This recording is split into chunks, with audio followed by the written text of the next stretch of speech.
Hello, welcome to Real Reds Talk. We are going to try and rebuild and fix Man United because at the minute Man United is in a terrible state of affairs. If you've not been living under a rock, there's been multiple leaks coming out of the club. There's been terrible results. For example, the derby at the weekend, which was just horrific, and I don't really want to talk about it because it was quite depressing.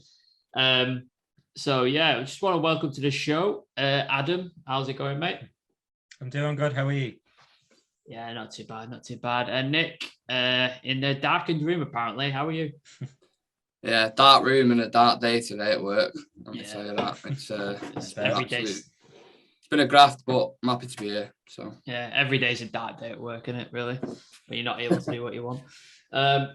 Yeah, just before we sort of get into this concept and what we're going to do, we're just going to get into a couple of topical stuff because there's been a few breaking news items that have happened over the last couple of days, but we'll get the lads' thoughts on it.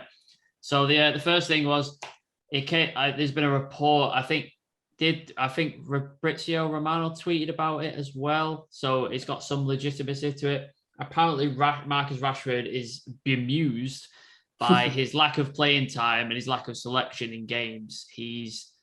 He feels that he should be selected and he should be starting games and he should be arguably among the first choice players.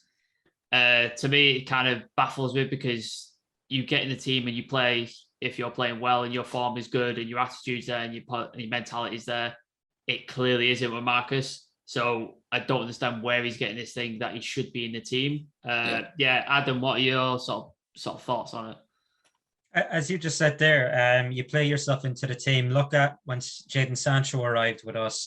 He wasn't necessarily starting every game, and now he's finding his form. And Rashford hasn't done that at all this season. He may have got the odd goal here or there, but he's constantly dropping 5 out of 10, like less than average performances. And it is a worry. And then he's expecting to start in the team over Jaden Sancho, who is actually playing well now. Like, no, mate, that can't happen. Or Elanga, exactly. Mm. You see, a young lad being promoted through the youth system comes up, just like Marcus done. He should know more than anyone because he was keeping names out of the team as well when he was Langa's age. And I don't know where the amusement is because for me, you play yourself into the team. It doesn't matter who you are. You can be Cristiano Ronaldo.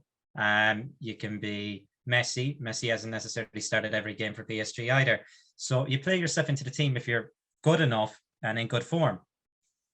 Yeah, it's kind of baffling. Like, it seems to be a trend among United players, especially, but maybe like sort of football players in general, that when you get to a big team, it's just like automatic that you're going to play because you signed a big contract or you signed for a big fee or whatever. And I think Ollie was very guilty of just letting players play despite them being in absolutely terrible form and just kept picking them. And players like Donny van de Beek couldn't get in the team. Players like Diego Dalot would never play over Aaron Wan-Bissaka, despite the fact that Aaron Wan-Bissaka has been terrible for like the last sort of 18 months or so. Tell us and never get a game either. And then Dalot's got in the team. He's shown he's worked hard. He's played well. He's probably the most improved player under Rangnick, which is Nick said several times. And he stayed in the team on merit. But yeah, Nick, what were your thoughts on sort of Rashford's not outburst, but like comments? Yeah, it's a weird one because with Rashford, you thought before the injury, he was flying. You could argue, he was playing better with a broken back than he was. Because I remember saying when he came back, I think it was October or whatever it was, when he comes back from like this surgery, he's had his shoulder sorted and he had an issue with his ankle as well, I think. When he comes back, he's going to be a monster. He's going to be killing it. But the reality of the situation is, I think he's got something like 4 goals and 1 assist this season. He's been poor. He's been abysmal. And not only, people can mention goals and assists and things like that, his actual play. So his play off the ball and on the ball, both just not acceptable in any facet. Like his football IQ isn't there at all. Adam mentioned Elanga then. And Elanga's come into this team and he's give everything what a United fan wants right now. His commitment. He had more pressures than anyone, I think, in the City game. So he's tracking back consistently, not leaving a giant gap. And it looks more you think Elanga's 6 years behind Rashford in terms of development, and he looks a better player at the moment. And that's worrying if you're Marcus Rashford, because Marcus Rashford is a senior player. Like he may only be 24 or something like that, but think how many appearances he's had for us, the goals he scored, assists and things like that. Like he scored in big games. He had a good record against the top 6. And now we can't even score against, teams that are like bottom of the table. And he's having a massive, massive weight on our team. And he's not the only one, there's other players, but he needs to have a long, hard look at himself. Don't come out after a Manchester derby with that crap that Romano's just put out, saying he's bemused and he thinks he should get more. If you want more game time, go on the training pitch, put in more work, and maybe graft and start playing a lot better. And maybe you'll start playing more then. You know what I mean? If you're a professional, that's how you should be looking at it. Not, well, they should be giving me more game time. Everybody loves me here. Everything I've done off the pitch, all this kind of stuff. Like, you can't let that taint your thoughts on how he progresses on the pitch. And this year, he's been abysmal. I'll just put a comment out saying, I know my form's been bad recently, but I want to work hard to change that. I will work hard to get back in this team, and I will get back to good form. Just put some of that out. Just acknowledge that you're in bad form. Yeah. And you don't deserve to be in the team right now, but you're working on it. You want fans to be like, yeah, I accept that. Yeah. That's all right. Sam, that's the thing as well. Like before, we've just had a load of spoofers in the team. They never are honest. And then we have Ralph Ragnick who comes and he's completely honest about everything. Like players need to be honest too. If they're playing bad, say it to the fans and say you're trying to work on it. But you just don't see that. Sorry, Nick. He was our most, I always say this, behind Bruno, he was our most influential player before he had his surgery and stuff like that. He was key to how he was doing 18 goals. Well, you could tell but he was being played through injuries because we had nobody else who could change a game. And he was still effective. He was still doing something either game, whether that was an assist or I remember one game that stands out, the Wolves game, where it was just flat throughout the full thing. This was under Ole. And then he goes and scores in like the 94th minute or something like that. He always with a broken back as well. Yeah, and like I don't doubt his commitment to the cause. Is he a lad who's come through the youth system? He's from Manchester, so naturally, we're gonna be slightly more supportive. Whether that's wrong or not, I don't know, but he needs to pick it up because time goes by very quickly in football, and before he knows it, he could be on the bench being sold, and Ilanga's now our new star player who everyone's buzzing off.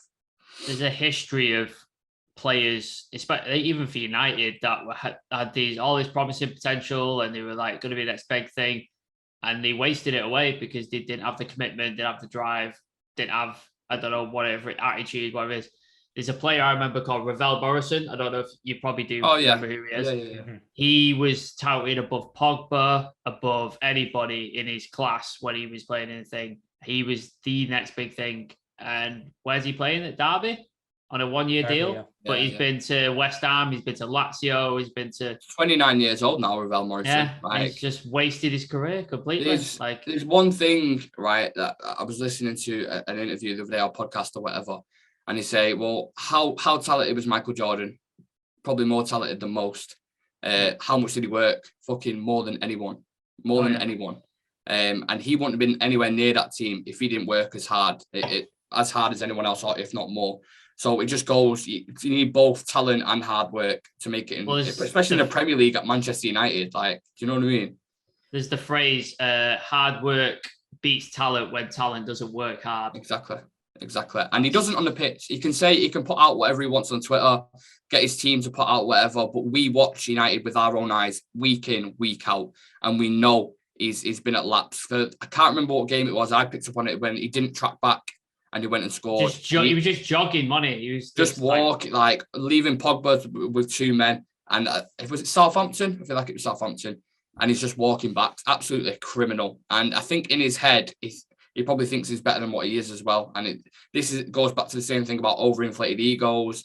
A lot of players thinking they should have rights to play, like Jesse Lingard's another one. When he came on in the derby, just looked like a passenger. Like there's a lot of these players in the dressing room and they need picking out. Like Maguire as well, like this is the same attitude, like when he was getting digged out like a while back and then he scored against Andorra for England and he's put his fingers over his, like, mate, nobody was criticising you for scoring goals. Like, what are you doing? Like, why are you doing this? They were criticising you for shit performances day in, day out at United. Not that, you weren't scoring enough goals. Like, And you scored against Andorra, mate. You're not scoring against Brazil or a premium French team. Like, you're playing against a team that most of them, they're probably fucking part-time players. Like, just the attitude of some of the players. If he looks back on that now, he'd probably think, fucking hell, I wish I didn't do that. Because the amount of shit he got for that, like, you against Andorra, mate, come on. Absolutely. It just shows, you know, the attitude. Like, he's had some comments as well, like, in interviews where we've, like, lost or had a bad performance. And he's just said shit. And you're just like, you're the captain of the team, mate. His interviews are tough. They're so tough. It's just like man up, like, and go, we were played awful. This is not acceptable. We want to change this. Don't be making excuses. Don't be saying just shit. And I don't want, you know what? I'm getting to the point, I do not want to see any more apologetic Instagram posts. Yeah. I don't want to see it. Stop doing it. They must know it frustrates fans. They must know by now, because every time they put it out after, I've been battered again. That's what they might as well put. Instead of putting this, we're united, we'll be back. This is us, we are a team, all this kind of shit. We've been battered again. Some of us didn't track back. We're not together as a team. We're all playing for individual things. Like, it's a massive, massive issue that needs a big culture reset. Well, that's what we're going to get into, like, in a bit, to sort of go through this team and sort of pick it. I think one of the only players who has uploaded a post recently, and it was after the Manchester derby, was De Gea. He just started it off with, we will one day get this club back to where it deserves to be. And, like, you haven't seen that brutal honesty. It's always, next week we'll do better. But we go again, yeah. I'm going to strangle someone. That's the worst one. Mm-hmm. That is the absolute worst one. We go again, lads. Let's go. And it's like, you kind of feel like you're being patronised. You know what I mean? I want to smack them round the face. I just want to, like... Yeah, we're not buying into that, mate. We've seen the same. Then the next day, they upload a post-winning team again, and they're all smiling. It's like, you just got trashed 2 days ago, and you're saying winning team when you lost what? They're winning in training, so that's all that matters. That's what gets the points on the board. So exactly. As long as they get on before dark, it's fine. Like, they're all right. Yeah. Anyway, let's move on to another big story. It sort of broke recently as well. Robert Lewandowski, apparently the contracts at Bayern Munich have stalled. And reports are that United put in pole position that if he does decide to turn down a contract, they are in first position to either make a bid or offer him a contract. How long has he got left? I'm not sure. I think he's only got something like that. Yeah, right, 2 years. He's not got long left. Arguably the best striker on the planet right now. Should have won the Ballon d'Or recently. It's just criminal that he got robbed of it, because he was the best player by far. He's got a ridiculous goal record. I don't even know what the stat. I'm sure Adam or Nick. 63 goals in a calendar year you got, and 12 assists. Just insanity. That is fucking. He scored a hat trick in Bayern's yesterday as well against Salzburg. He's just unbelievable. Joke of a striker. Player. And he's also seems like he's a decent human being, because he organised the Polish lads team when they were due to play Russia, and basically called them all up and were like, we ain't playing these guys. Yeah. We're making a stand, and we're going to make sure that this team is not playing against it. So I think he seems to have his head screwed on and a good moral conscience, which is good. Mm-hmm. Nick, if he was to become available, do you think United, would United go for him, and B, should we go for him? Should we make an approach to him? I feel like after everything we've just said, then I can't not say no, because we know how much of a talented player he is. But on the flip kind of side, I can see it being a United signing, and I think he's 32, maybe 33, something like that. Yeah, he's obviously still doing. It's another Cavani, isn't it? That's what I'm saying. Like, don't get me wrong, he's much more talented than them, and he's still at a high top level now. But where's the future in that if you're going to buy him? Like, yes, he'd be great for 2 years, but we're not necessarily, we can't buy everyone. So the next 2 years, we're looking at fighting for Champions League again. So one, I don't even think he'd come anyway, potentially. He'd probably have a lot more options out there. Bayern Munich don't let players go unless there's a reason. Yeah, and we found out the hard way with Schweinsteiger with that. So, yeah, Lewandowski is amazing player, best striker in the world for me at the minute. Unbelievable, but United are kind of going in a different direction now. Like, you need the next Lewandowski, I believe, to go forward. And like that in many other positions, defensive play, midfield. So, yeah, going forward, I'd love him, don't get me wrong, but I just don't think he's right for United at this present moment. I think he'd fit. You put him in City's team, right, or somewhere like that, he'd absolutely kill it. But, yeah, I think we need a more younger striker, which we're obviously going to get into later as well. Yeah. Just Adam, just what do you think? Do you think would you want him? Well, I think if we were offered, say, and guaranteed to get him, I'd take him in a heartbeat. I think we all kind of would. But as Nick said, what we're trying to plan now, and I think it's one of the most important summers at the club. He doesn't really fit into that for me. There is other options available, and I know the striker kind of position right now, it's a tough market, and it would be such a typical Manchester United thing to do in recent years, because we tend to go for older strikers. Like even back in Fergie's last season, you had Van Persie, who, what was he, 31 at the time? 31? 32, yeah. Yeah, around that age. And injury prone as well. Yeah, injury prone too. We've had Falcao on the older side, he was. Ibrahimovic, Ronaldo now. Yeah, Cavani. We always tend to, and Cavani too, yeah. We tend to go for that older kind of striker, maybe to make up for a lack of experience in the younger kind of team as well. Yeah. But it just hasn't worked. Looking since Van Persie, it hasn't worked really, and that's taken nothing away from Ibrahimovic. That he did win us a cup as well. He got the winner. And, he was great. Yeah, he was great. Like I think the injury, he would have been the first United player to get 30 goals in a season if he didn't get injured. Yeah. But for me, he just doesn't fit that. I think we should be going away from that direction, because for the past decade, it's led to failure for me. Yeah. So I want to see, as Nick said, get the next Lewandowski. Yeah. Just sorry, was you finished then, Adam, or was? Yeah, finished. Oh right, sorry. Yeah, just on that as well, very quickly. I think it'd be great for the team tactically as well, just because with the speedy wingers we've got with Elanga, Rashford, Sancho, all these kind of players, having Lewandowski who can play as like an anchor striker as well, or hold up play, like he's got the full game about him, so it'd be really good for that. But yeah, different direction we need United now. We need to be looking at other players for me. Yeah, I think he's probably one of the best strikers in the world. Like I said, should have won the Ballon d'Or, but I think the Ballon d'Or has just become a farce, hasn't it? Really, like much like the sort of institutions like FIFA and UEFA and all that. It's all just corruption and just complete and utter mess. But that's a conversation for another day. So yeah, what we're doing today is we're going to try and rebuild United, and we're going to focus on a few key positions. Arguably for United, it's much more of a mess at the minute, and there's a lot of positions that need to be filled. Obviously, we're not going to do every position, but we're going to do quite a lot of them just because we think they're the problem areas. Obviously, in the past, United were run by Woodward, and we had Matt Judge, who was doing the transfer negotiations, and they handled most of the sort of transfers. Managers had a sort of part say, I guess, like they would say, "Oh, I want this player," but then they'd end up with a completely different player. They give them a list, wouldn't they?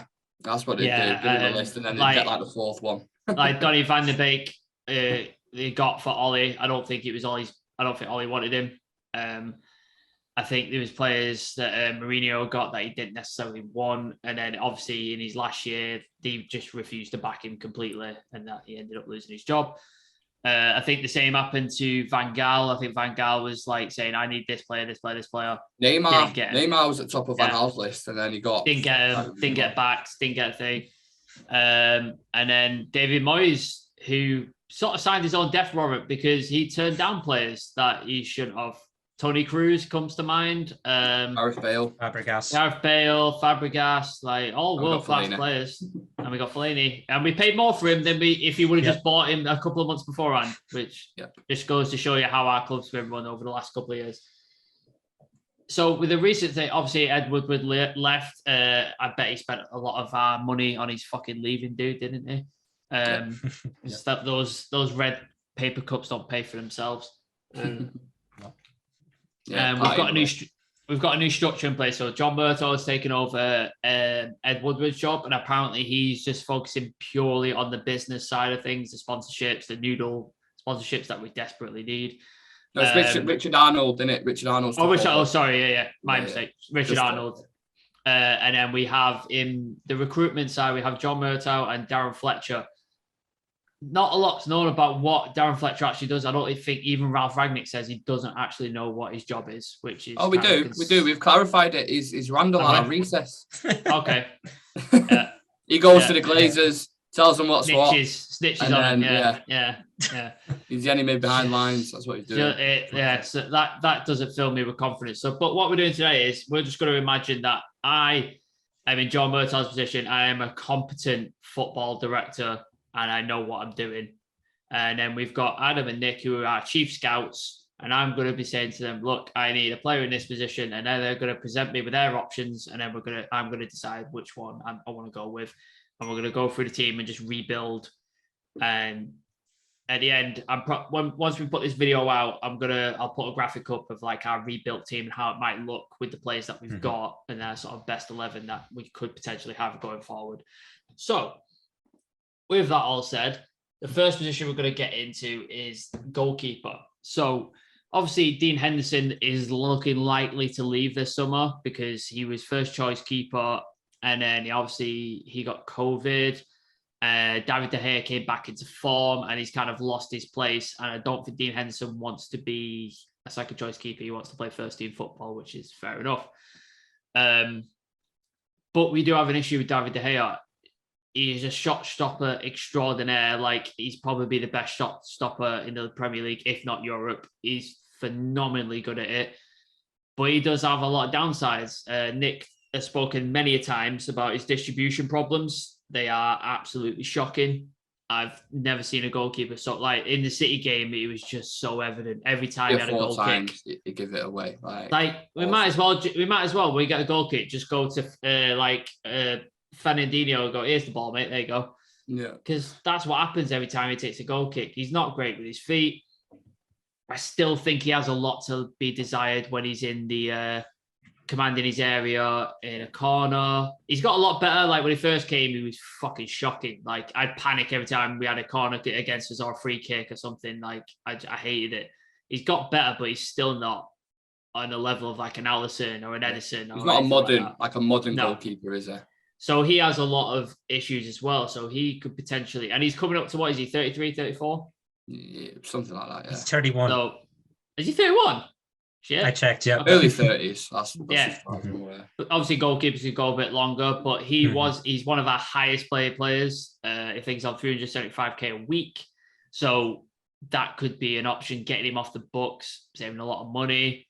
Getting somebody in who's more well-rounded. They might not be the shot stopper he is, but they might be more well-rounded. So that's what Nick and Adam are going to present to me today. So who wants to go first on the goalkeeper? You want to go, Nick? You're very critical of it. I'm interested to hear Adam's, but I'll happily go first. But yeah, Nick, just go through what you think David De Gea lacks and what you think we need to replace him with. Like, just go through that and then tell us who you pretty much just to echo what you said then. Like, my frustrations with David De Gea at the minute. I think his distribution at times, the City game, as we said before, then highlighted it completely. 3 or 4 times where we're under the cosh a bit, under attack from City, and he's got a goal kick and he'll just play it straight back to their player in midfield. They get a transition from it, go in and score a goal.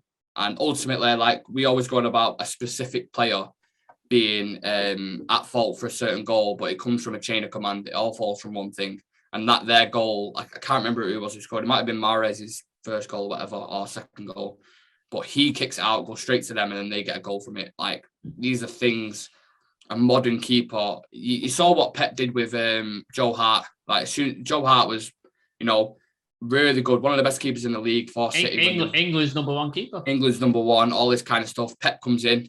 No, mate, you're not a modern goalkeeper. You can't play with your feet. You're great in net, but you're gone. See you later.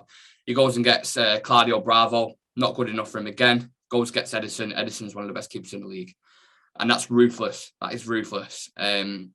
Again, there's another flip side to it because David De Gea has been the player of the season and he's saved us so many times. So I don't want to seem like I'm going in on him. But yeah, he's sweeping as well. He's not great at sweep. He don't fill me with confidence coming out of his box. And he doesn't come out of his box most of the time, does he? Oh, but this is another thing in the City game. He had a collision with, I can't remember what centre back it was. I don't know if it's Maguire or Lindelof. Probably Maguire, I'm guessing. But he comes out to sweep and they get caught in this angle, and then I think Maguire just ends up booting it out.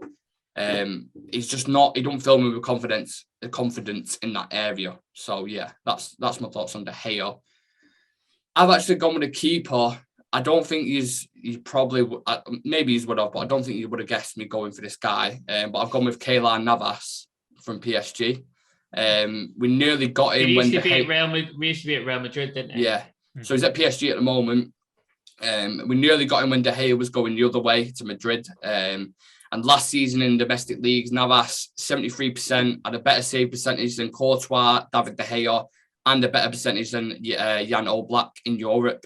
Coming to distribution, Navas with a pass success rate of 67% was better again than Oblak, De Gea, Courtois, and Lloris, and it was the same as Neuer, and we know how good Neuer is in that department. And with Donnarumma coming through as their number one at PSG, we've got about 5 goalkeepers, PSG. Yeah, Donnarumma's got the best goalkeeper of the tournament, didn't he, at the Euros? Very young, was starting when he was like 16, 17 at AC Milan. And obviously PSG wanted him for a reason. He's going to be their next big keeper. And Navas has got multiple experience as well. He's been in like finals, semi-finals, played for 2 of the biggest teams in the world in PSG and Real Madrid. And you sort of seeing the transition now with Donnarumma coming into the fold, and he's sort of kind of being pushed out. So I would take him at Manchester United for that reason. I think he's good in all aspects of the game. He's a great shot stopper. His diving reactions, similar to De Gea in that respect, but his distribution is just much better, as the stats suggest. So I'd go for Keylor Navas. Is there any sort of negatives that you sort of see in Navas? Like, is there any sort of things where you think there's a couple of holes in his game where you might be a bit worried? Yeah, I mean, like most players, they all have kind of 1 or 2 downfalls, unless you're a Zidane or Dino or something like that. But he is prone to an error every now and then. But it's not mega regular. It's, I don't know, 1 in 20 games or something like that. That's the only thing that stands out to me. How's his penalty stopping? Because his penalty stopping is great. His penalty stopping is great. And there's another thing as well. Usually keepers you associate, you think of any keepers, Ter Stegen, Oblak, De Gea, Ederson, they're all massive giants of men, like Mendy for Chelsea, 6'4", 6'7". Navas is very small. I think he's like 5'10", 5'11", which doesn't, it's not the be all and end all. It's height at the end of the day. That's it. But it always does help with a bigger reach, bigger, fill your goal. So he is a small keeper. But yeah, they're the 2 things I'd probably say about him.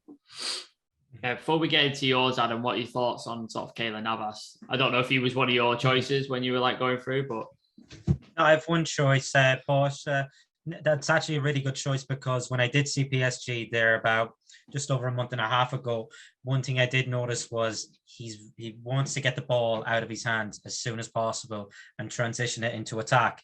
And we see it with De Gea, he just holds the ball, he's there looking, and then the chance is gone.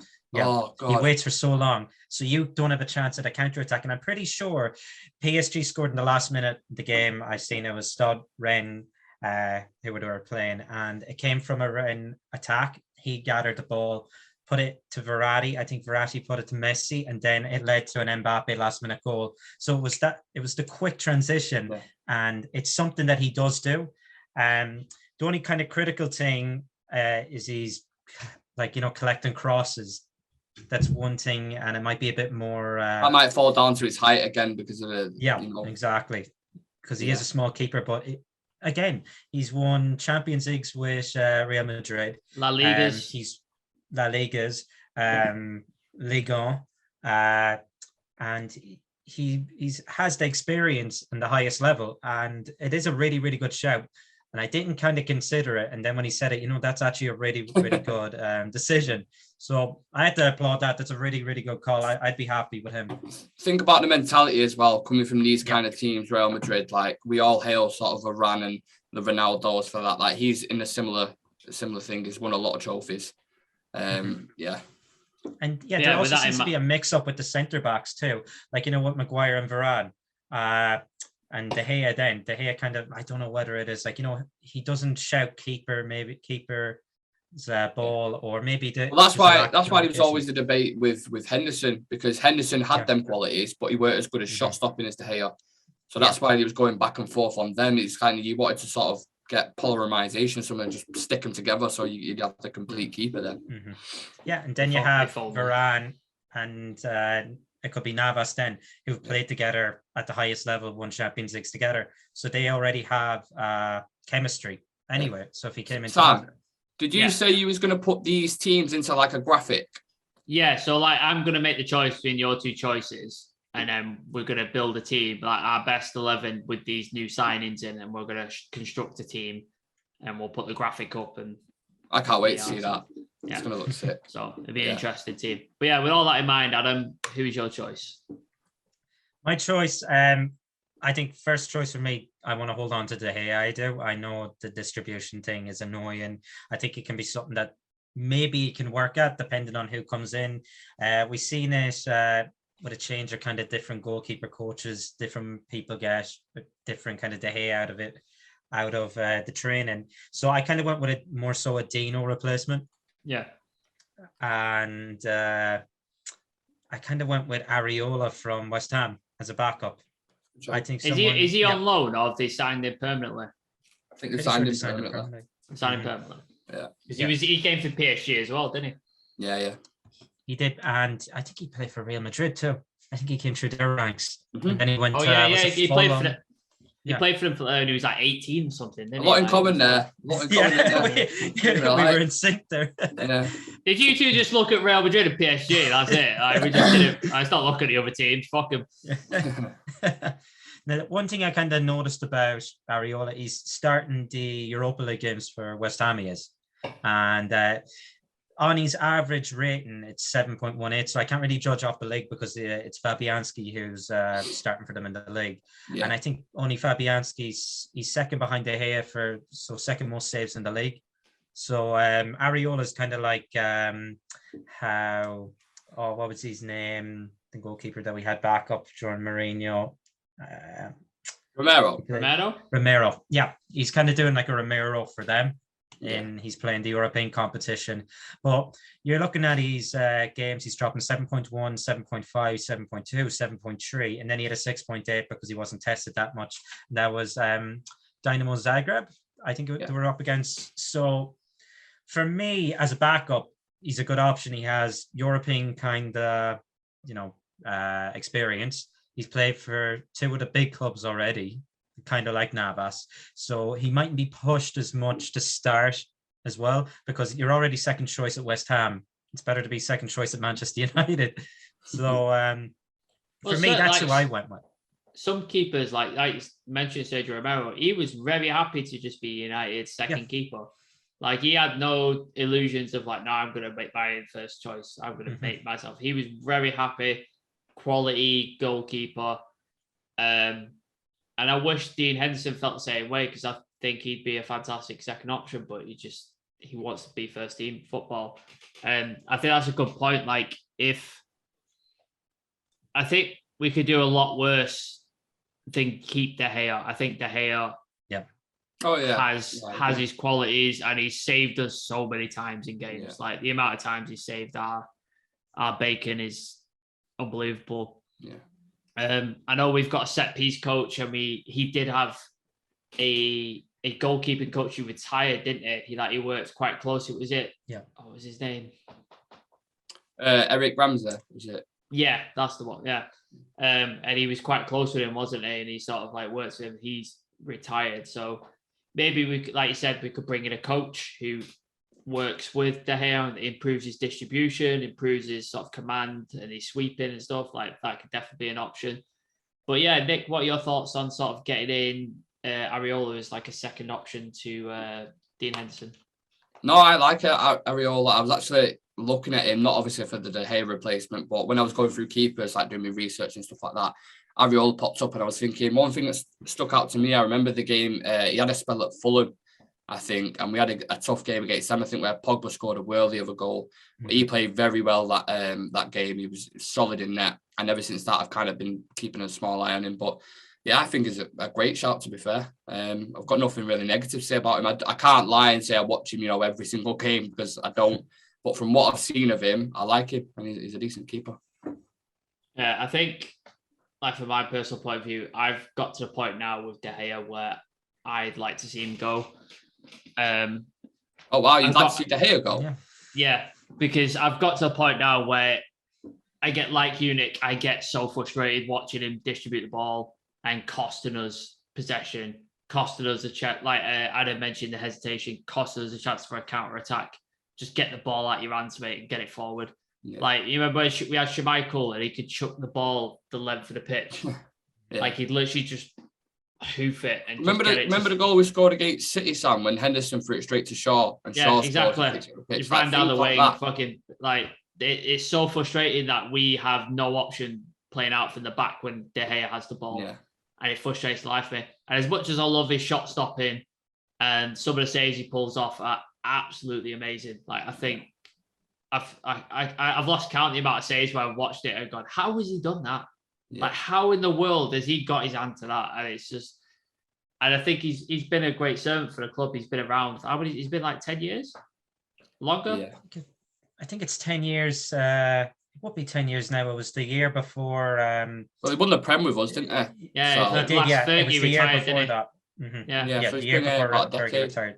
So he's due for like testimonial time. Get him in, do his testimonial, then send him on his way. Send him to. I'm sure somebody. I didn't expect you to say that, mate. I didn't either. I'm getting to the point, honestly. Like, there's certain players I've lost my patience with certain players, and I fucking love De Gea because I saw him at a Slipknot gig and he's a metalhead. I fucking love him. I think he's a great person. But every time he has the ball and he's about to see kick it, I'm like, and he's just going to go to the... He's definitely back to his, been amazing this season. And he's been really good beforehand. And then the season after, you've seen him make massive, massive mistakes. So do I still trust him in that aspect to keep on doing that? Next season, if we're here having this conversation again, and he's dropping goals and he's in bad confidence again. And it's like the thing Sam said, he's always good when we're shit.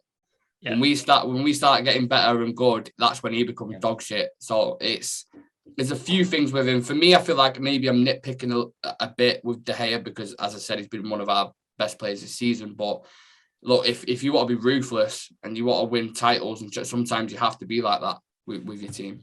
I unpopular cause. Yeah. I think if we improve the team around him, maybe that would take the pressure off his distribution and stuff like that. Like, if we got a centre back who is capable of playing. It wasn't Maguire. Yeah, I think that might help him, or give him fullbacks that are actually going to do something. It might help. I have never once watched Aaron Wan-Bissaka show for the ball. Every fucking time, so he's comfortable in that little pocket, innit? He's not helped. He's not helped by his defense either. He's got at times maybe one quality defender in front of him in Rafael Veron, which is no goalkeeper needs that and stuff like that. But if I'm going off, the two choices you give me, I'd love to see De Gea improve his distribution and improve his sort of command. But it's been 10 years and he's not done it. Sam, can I just make one very last quick point as well? I think I said this to Adam. It might be someone else, I don't know. But you're telling me, would City take him, David De Gea, instead of Edison? No. Would Liverpool take him instead of Alisson? No. Would Chelsea take him instead of Mendy? No. I don't even think West Ham wouldn't take him. I think they're not going to take him. Would Wolves take him? I don't know. With them teams, as you start getting lower, I can see the reasons why. I just think the top echelon. Arsenal not taking him. Ramsdale's better. Ramsdale's playing well at the moment, but I'm not comparing him to De Gea. I'm not. No. But I'm saying he's better currently. He's in a better form currently. So yeah, as a director of football, I would pick to sell him, get the wages off, you'd probably get some good money for him as well because he's 31, well-known goalkeeper. Yeah. So high wages though. Yeah, that's the problem. Getting him off the books would be an issue. But yeah, I'm going to go with Navas. I think he's going to be the sort of guy I bring in. And you can have Areola as the backup to him. Yeah, there you go. The best of both worlds. Everybody wins. We're just spending fucking money like it's going out of style. But yeah, so that's our goalkeeper position sorted. So the next one I wanted to go through is right back. I think I previously mentioned Aaron Wan-Bissaka. I think when he first came to United, I think we overpaid for him. It's £50 million. Like, I think we went to Crystal Palace and we're like, oh, the Aaron Wan-Bissaka, how much do you want for him? It's like 50 mil. It's like, we'll give you 25. No, 50. It's all right, we'll give you 30. No, it's 50. All right, 35. No, it's fit. Like, it just went on the entire summer, and then we eventually paid 50 million for him. It's like, why? How he was a winger as well is fucking beyond me. Beyond me. We'll get into that. We'll get into that. So we paid 50 million for him, and then everybody's like, his one-on-one defending is fantastic. He can only improve. He's young. All these positives. Apparently, he was on a list of 200 and odd right backs, and that's the it was 800, wasn't it? That's right. 800. All right. Something like that, yeah. And that's the one we went with. Yeah. I don't think the list was that long, to be honest. But maybe they just went alphabetically and just saw Aaron and then Wan-Bissaka and was like, fuck it, we'll go with him. Can't be asked going through this list. Let's just go with him. I think we overpaid for him, but I was willing to give him the sort of benefit of the doubt at the time. And then over the years, we've seen some amazing tackles. Like, he's made some stunning slide tackles. Like, how has he done that? Like, how has he made that tackle? And it's been great, but there's been nothing else. Like, his crossing hasn't improved. His forward play hasn't improved. When he gets the ball, he has no idea what to do with it. He literally just panics, turns around towards his own goal, and then plays the ball back to De Gea or to Maguire or Varane or something. There's no thinking in his head to go forward. And under Ollie, he was just a stalwart. Whether he played shit or whether he played well, he was going to play under Ollie. And it drove me up the fucking wall, because it's like, drop him. Like, seriously, drop him. Yeah. And now we've got Ralph in, and Ralph has realised what we've all been seeing, that he's not the advanced fullback you want, and he's given Dalot an opportunity, and Dalot's taken it and run with it. And I don't think Dalot is the best player in the world. I don't think he makes it into most teams as their right back, but because he's so much better going forward and delivers a cross, he gets in over Wan-Bissaka every time. And I think it's a problem area, because we can't rely on Dalot, because he's not Trent, he's not Reece James, he's not Cancelo. Like, he's not that level. And that's what we need in United. We need a high quality fullback. And Dalot is a great second option, I think, a great backup. I'd keep him as backup. He'd be fantastic, but I'd get rid of Wan-Bissaka. So with that in mind, Adam, with that in mind, who are you going for right back? And yeah, any comments on Wan-Bissaka that I haven't covered that if you want to chuck in as well? Just one thing for me on Wan-Bissaka is he just looks so sloppy on the ball, and he looks like, kind of as awful as it sounds, like a donkey running with the ball, like a Bambi on ice. It just doesn't look right, and it is a worry, especially in the modern fullback, because you want them to be a good passer of the ball, good crosser of the ball, and look comfortable on the wing. And he doesn't have any of those qualities. He has the defensive qualities, and we did see the argument, could he kind of play like, Azpilicueta in that right kind of centre-back position if we played a back three.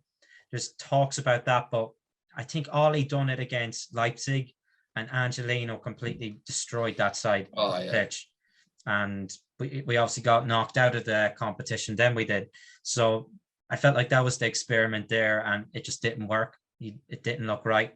So for me, you have to be ruthless. It has to be now. I'd get him out of the club. I don't care if you have to pay. He's been in the club for 5 years, hasn't he? 5 years. 5 years. I think so. Jeez. And he's not improved. Like, he's not gotten any better. Like, who's been at the club 5 years? Wan-Bissaka's been 5 years. Oh no, he's not been here that long. He hasn't. He's 2008. No, Ollie was only here for 3 years, and he was only signing in the summer. Was it all signing? Yeah. So you're talking. It might be 4 years then. 3.5, 4 years. Okay. It's felt like 5 years. Yeah. Yeah, it's felt like 5 years. When he's on the ball. Yeah, when he's on the ball. So for me, I'd be ruthless, get him out. I don't know how long his contract was, but probably a 5-year contract. So we're into the third year. They've probably signed an extension, haven't they? With every other player that we don't want. Exactly. And I'd even pay it out. We've seen City do a payout contracts, whether it's the manager even, or like even Pellegrini. Pellegrini had his contract paid out, and then Pep came in. Yeah. That's how they run their business. When they have someone they want at that time, you're just like, get out of the club. I don't care. We're going to pay you out. You got to take the hit. To get charge off. Sorry. No problem. So for me, I kind of am frustrated at the left side as well. So both sides of the fullbacks, and I've kind of gone. We'll get on to left back. So don't worry. Yeah. So I've kind of gone with cover for both, so they can play both sides. Kind of like what Dallo done. It tends to be a thing in Italy, and that's where I've kind of looked. I've got two names from Italy, and it's actually again from both Milan sides. I've gone with Teo Hernandez. I know of Teo Hernandez of AC Milan, and I've gone as a right back. As a right back, he can play left and right. Because I was just saying there that I'm frustrated on both our fullbacks, like on the left and right. So I've kind of looked to Italy for someone who can do both. Kind of what Dallo done with AC Milan already, because we've seen him. He's playing on the right for us, but did he play, I think, on the left against us in the Europa League that year? Yeah, he can play both. He can play both. So I've gone with Teo Hernandez, and I've gone with Alessandro Bostoni as well. Because I don't know about that. I've not heard of that guy. So. Inter Milan, Bostoni. Yeah. He's a centre back, isn't he? Full back. All right, I thought he was a centre back. And he can play left, right. He can probably play anywhere along the back line, because he's quite tall. He is. He's 190 centimeters. So you're thinking, what's that in feet? I think 181 is 8'2" is 183, 6 foot. Yeah. So he'd be, you're thinking, 190, you're talking maybe 6'3", 6'4", just random guess off the top of my head. So he's tall, he's young, he's only 22. And just looking at his overall, he's been starting for them in the last 12 months. He's average. I like to get stats off SofaScore. I'll just put that out. And they have a good kind of rating system. His average is 7.1, so it's above average for the last 12 months. And he's had Champions League experience, Europa League experience, which will probably be experiencing. Yeah, we're going to need that. Yeah, so we're going to need that. And he's left-footed, so maybe if you're looking at someone on the right, I'd sign him personally as kind of backup, just like Wan-Bissaka is now to Dallo. I really, really like Dallo on the right. I'd nearly start him, and I think he would do good. If the next manager is who I think it is, Ten Hag, I think he'd probably start him a lot. So someone like that for backup for either side, like that can play both sides, kind of like what Dallo did, I said, in that season. So for me, I've gone with them two names. I really like them, and we can see it now. I think they're battling each other at the top of Serie A right now. What is it? What about Teo Hernandez? Because I know you went into Estonia there. So what about Teo Hernandez would sort of make a good? Is he right back? You were putting him in at right back, left back. Yeah. I've kind of gone with them too because just that they can cover both. What I like about him is, again, he might be a bit more experienced. He's kind of at that stage. I think he's 24. He is. So he's a bit older, has a bit more experience. He might cost a bit. That's the thing. Well, I can go in depth about Teo Hernandez because he's actually what I've got for my left back. Ooh. So we'll get on to your left back in a bit, Nick. But it's just the ratings are really, really good. He's putting man-the-match performances in from full back, and you don't see that necessarily that often, other than from the likes of Trent, Cancelo, Robertson, Walker, maybe. Yeah. I think Dallo, I think we've only seen one man-the-match performance from a fullback this season from us, and it was Dallo. Was it against Brentford, I think? Yeah. So someone who can come up with a man-the-match performance from fullback, who can also deliver the ball in.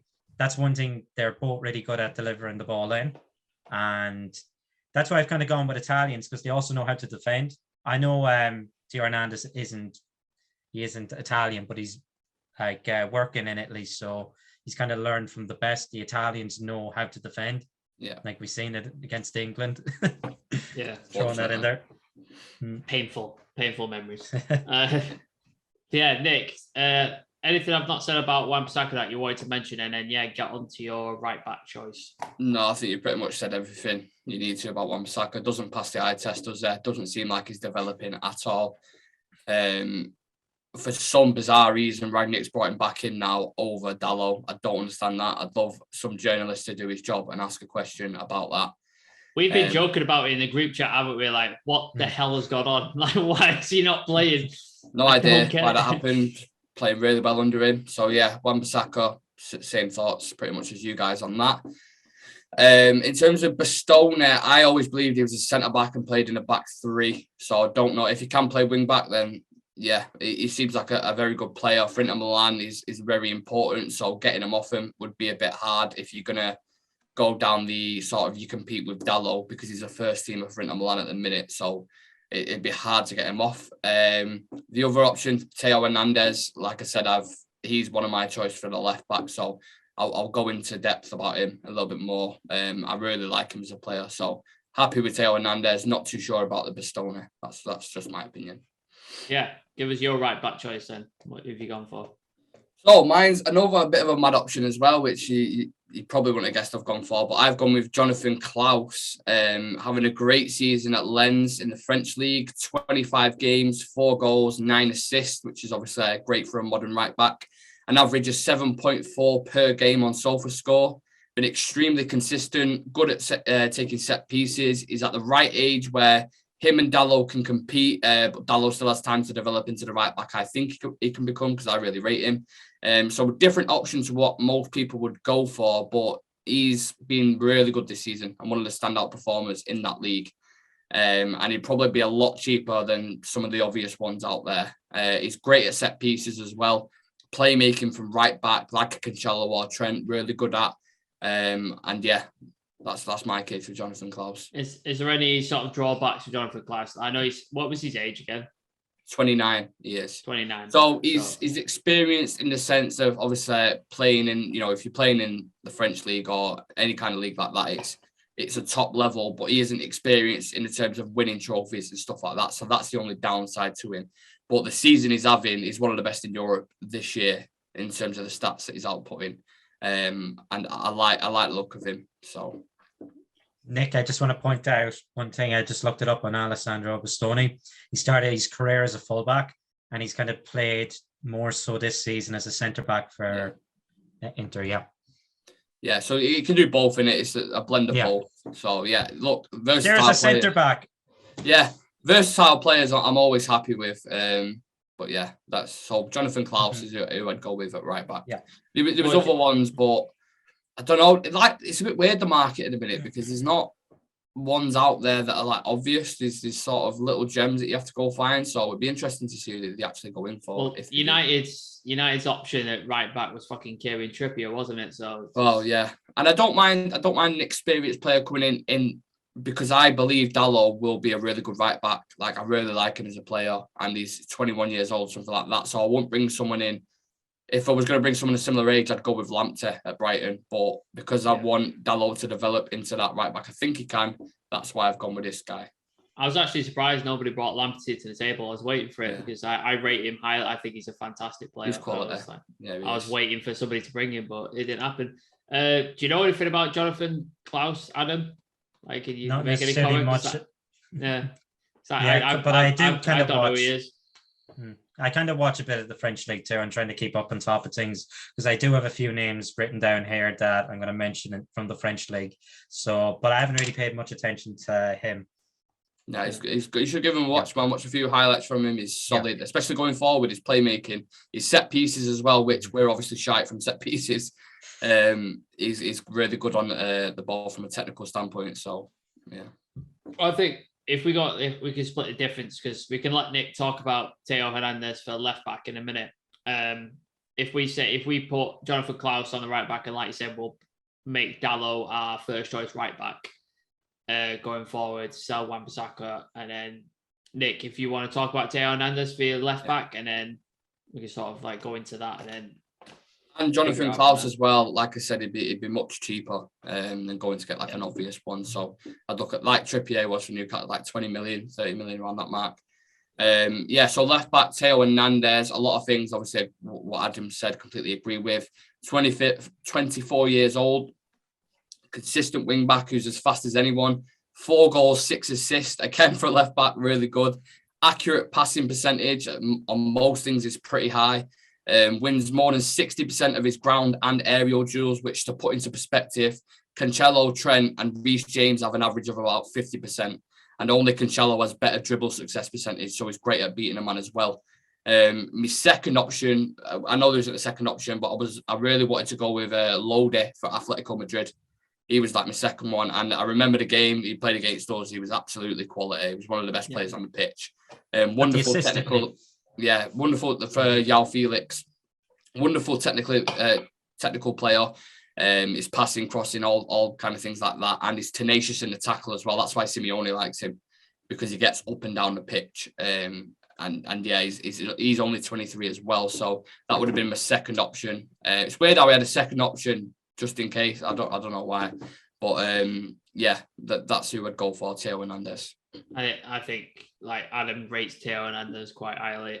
You do as well. I think he's perfect for sort of choice for our left back, because obviously I've not got into like our left backs, but obviously we had Luke Shaw, who last year, well, the last half of last season was in phenomenal form, probably the best I've ever seen him play.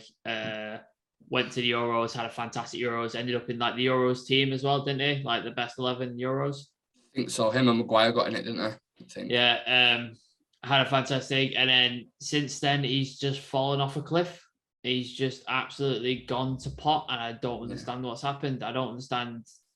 Like, we brought in Alex Telles because he wasn't playing that well as another option, and that seemed to inspire him to sort of push on and become the fullback that we thought we were buying when we got him from Southampton. And then he sort of regressed again. And it's really disappointing, because I was like, when he started playing well last season, I was like, I'm excited. We've got an English fullback who's fantastic going forward. He knows what he's doing defensively. I thought we've got our sort of Andy Robertson, Trent player. Yeah. We've got this guy. Like, he's fantastic. But then since then, he's got, like you said, he's fallen off a cliff. His positional awareness, especially when he plays with Maguire, is fucking shocking, and it drives me up the wall. I don't know if I would get rid of him if we brought in Teo Hernandez, but if you're going to bring in Teo Hernandez, you're going to have to get rid of either Telles or Shaw, aren't you? You have to get rid of one of them. I'd happily do that.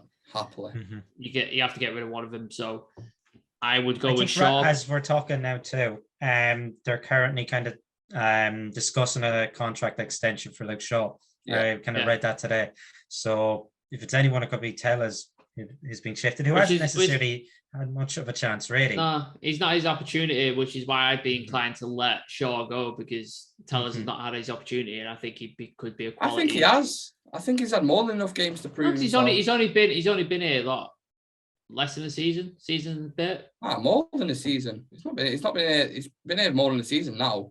We brought him in a year after we got Wan-Bissaka for competition. For competition for Luke Shaw. So we got him for, what was it? A year and a half, is it? 15 million, something like that. So it's coming up to 2 years. We've had Telles now. I think he's shown potential, and I think he's shown quality, and I just don't think he's had a consistent run of games, like 10, 15 games where he's been able to stamp his authority on the team. Yeah. And I think he should be given that opportunity to prove, like, if he's worth like keeping around.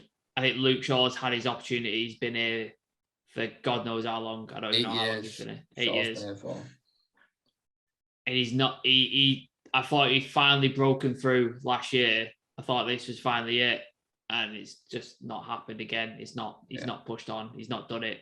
So I think he would be the one to go. And I think, would it be fair to say they're both not at the level of a Robertson or that kind of? Oh yeah, they're far. It'd be fair to say that about both of them. So again, room to improve. They're far from that, any sort of level like that. So yeah, I think we're all in agreement on Teo Hernandez, the left back. Yeah, I think that's a good choice. Cool. Let's go on to.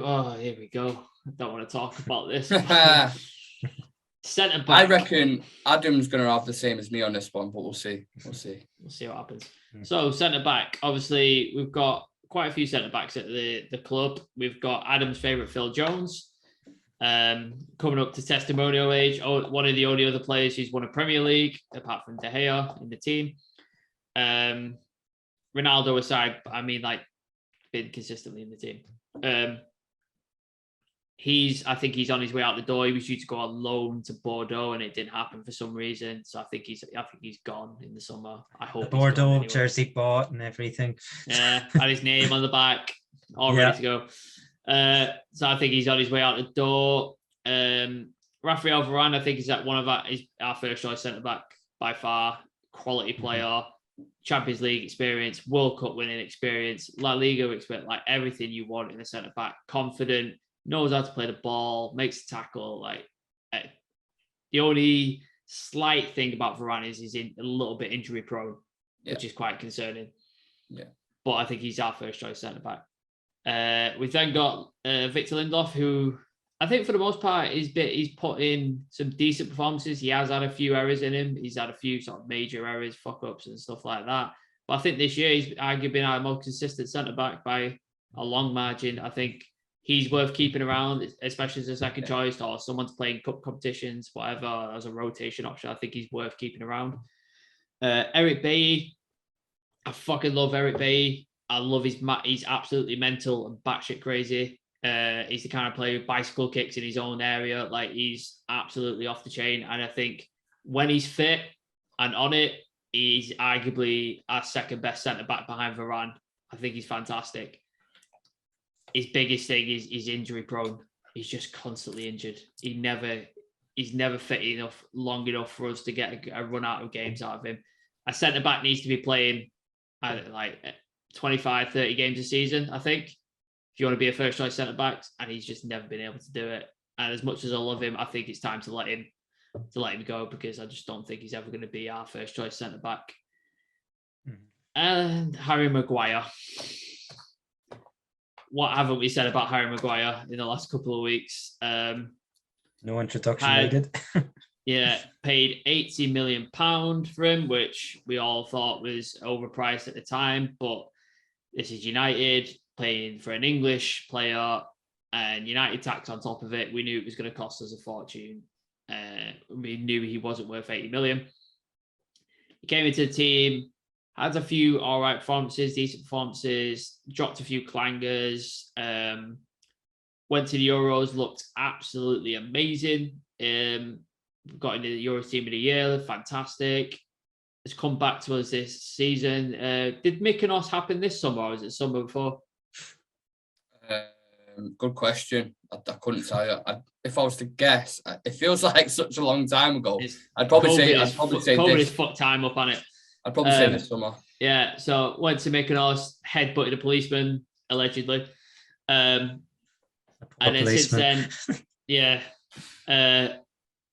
has come back and have been absolutely awful. Like, I've never seen a player's decline so far in a team. He's slow.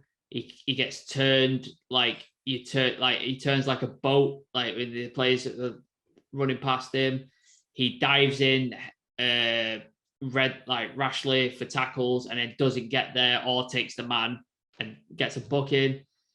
Some of his interviews just come out with the things he said have just been best stupid, at worst I cannot believe he's saying them. Yeah. He was made captain under Ole, which again I thought was a mistake. But at the time we had a lack of leaders. I think the longest serving player was De Gea, and I don't think he's captain material. Rashford, too young. Bruno wasn't there at the time.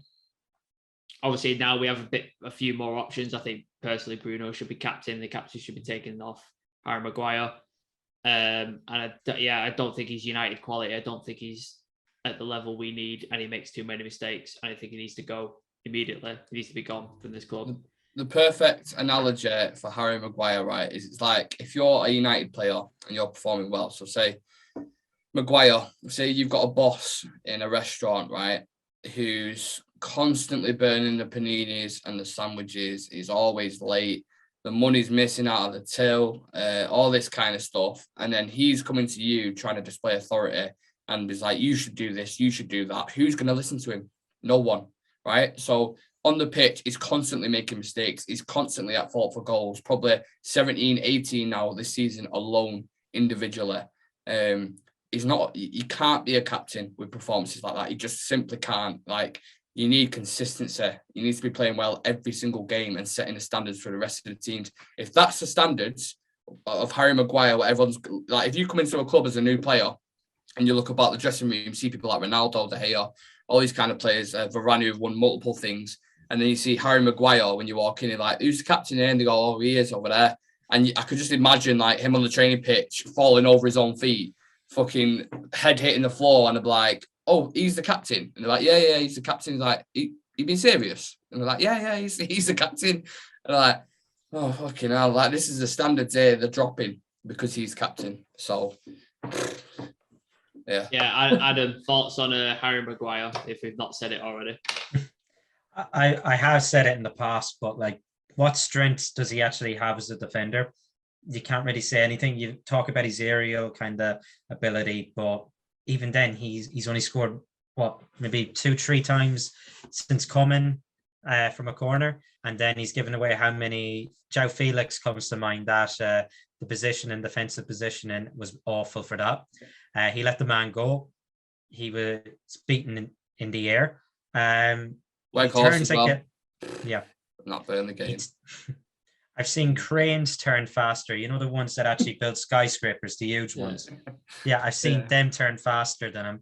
And I really don't know what's left to say about him, because everything's been said already. He's just not good enough. And then he's apparently the captain of Manchester United.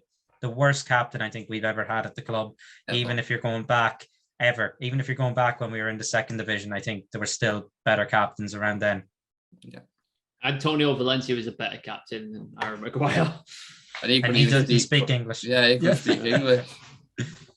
Absolutely ridiculous. But on that, so we're all agreeing we're going to sell Harry Maguire. Yep. Nick, who is your centre-back choice? And Adam, is it going to be the same one as you? I've gone with Jules Koundé. Okay. Is that the same? Is that your choice? I had 3 picks, I did, and Koundé was one of them. Okay, we'll save the other two. We'll save the other ones. Yeah. But so, Nick, tell us why we should sign Jules Koundé. A versatile player who can play centre-back and right-back both equally as comfortable. Quick, agile, athletic, technically gifted, so the complete opposite of Barry Maguire. And is a reason Chelsea are still after him. Still only 23 years old, bags of potential, and next to Varane, they would really complement each other. They've played together as well in the French team. Quite a heavy price tag. Sevilla holding out for 70 million, and with us spending 80 on Barry, maybe we could do a deal with Martial going in the other way. You're laughing at Barry there. I like Barry. It just proper suits him. I just look at him and think that is a Barry. He is a Barry. I don't know. It just reminds me. Do you ever see that? I'm Barry Scott. Was it? Yeah. I am Barry Scott. Barry Scott. Feel it, bang, bang, and the dirt is gone. You know, fun fact. In the back of the net from him. Fun fact: he died before those adverts came out. So you're watching a dead man do those adverts. So he died before the adverts came out. Wow. Yeah. I don't know where to go from there, to be honest. Yeah, so I'm thinking with the price tag that he's got, and obviously we're spending so much money on our Barry, I just think Martial going the other way. Currently, he's obviously on low. You're still laughing at Barry. I was all right with Barry, and then you threw in Barry. Barry. That yeah, you know what? It's not. I don't know why I said Jesus. Oh, you're like Barry, like it was so, like you're at Sandra's wedding. It's like Barry, Barry over there. No, but Martial's at Sevilla obviously at the moment, and I think there could be a deal there if you really wanted to, maybe offload some big wages. 200k a week, Martial's on, so there could be a deal to be done. Part swap, part money for Koundé. And yeah, I think, he'd still get a significant increase on the wages at Sevilla, I imagine, if you put him up to 100 or 150 or whatever. And he's a promising young centre-back who's, he played very well for Sevilla, and is the reason, as I said, why he's been scouted by Chelsea. So Jules Koundé is the one I'd go for. He's more in the Cannavaro mold. I'm not saying he's, a similar level, because, Cannavaro's a fucking Ballon d'Or winner. But he's that legend. Like, he's got a bit of pace about him. He's agile, and he can play on the ball as well. He's a big lad as well, isn't he? He's a big lad as well, isn't he? No, who Koundé? Yeah, No. Like, Kunde's okay. small, like Cannavaro, like sort of 5'10", something like that. But I just think it'd be perfect next to Varane as a partnership. Yeah, I've seen like Chelsea were chasing him, and I know Goldbridge was going on about him all summer, wasn't he? Saying we need to sign Jules Koundé, all this sort of stuff. So yeah, he'd be a quality option. Like I've actually seen him play quite a bit, and he looks the real deal. Yeah, Adam, since you already had Jules Koundé on your list, who you going with? Just sort of give me another option. I had two other names. I had De Ligt from Juve. There's talks about him maybe leaving in the summer, and we potentially have Ten Hag. Yeah, yeah, that's the only thing. But yeah, as much of a shitbag he is, that's gone into my head now. Yeah, I don't want to be. You've just ruined his choice. All right, I had to get out there. I had to put it out there.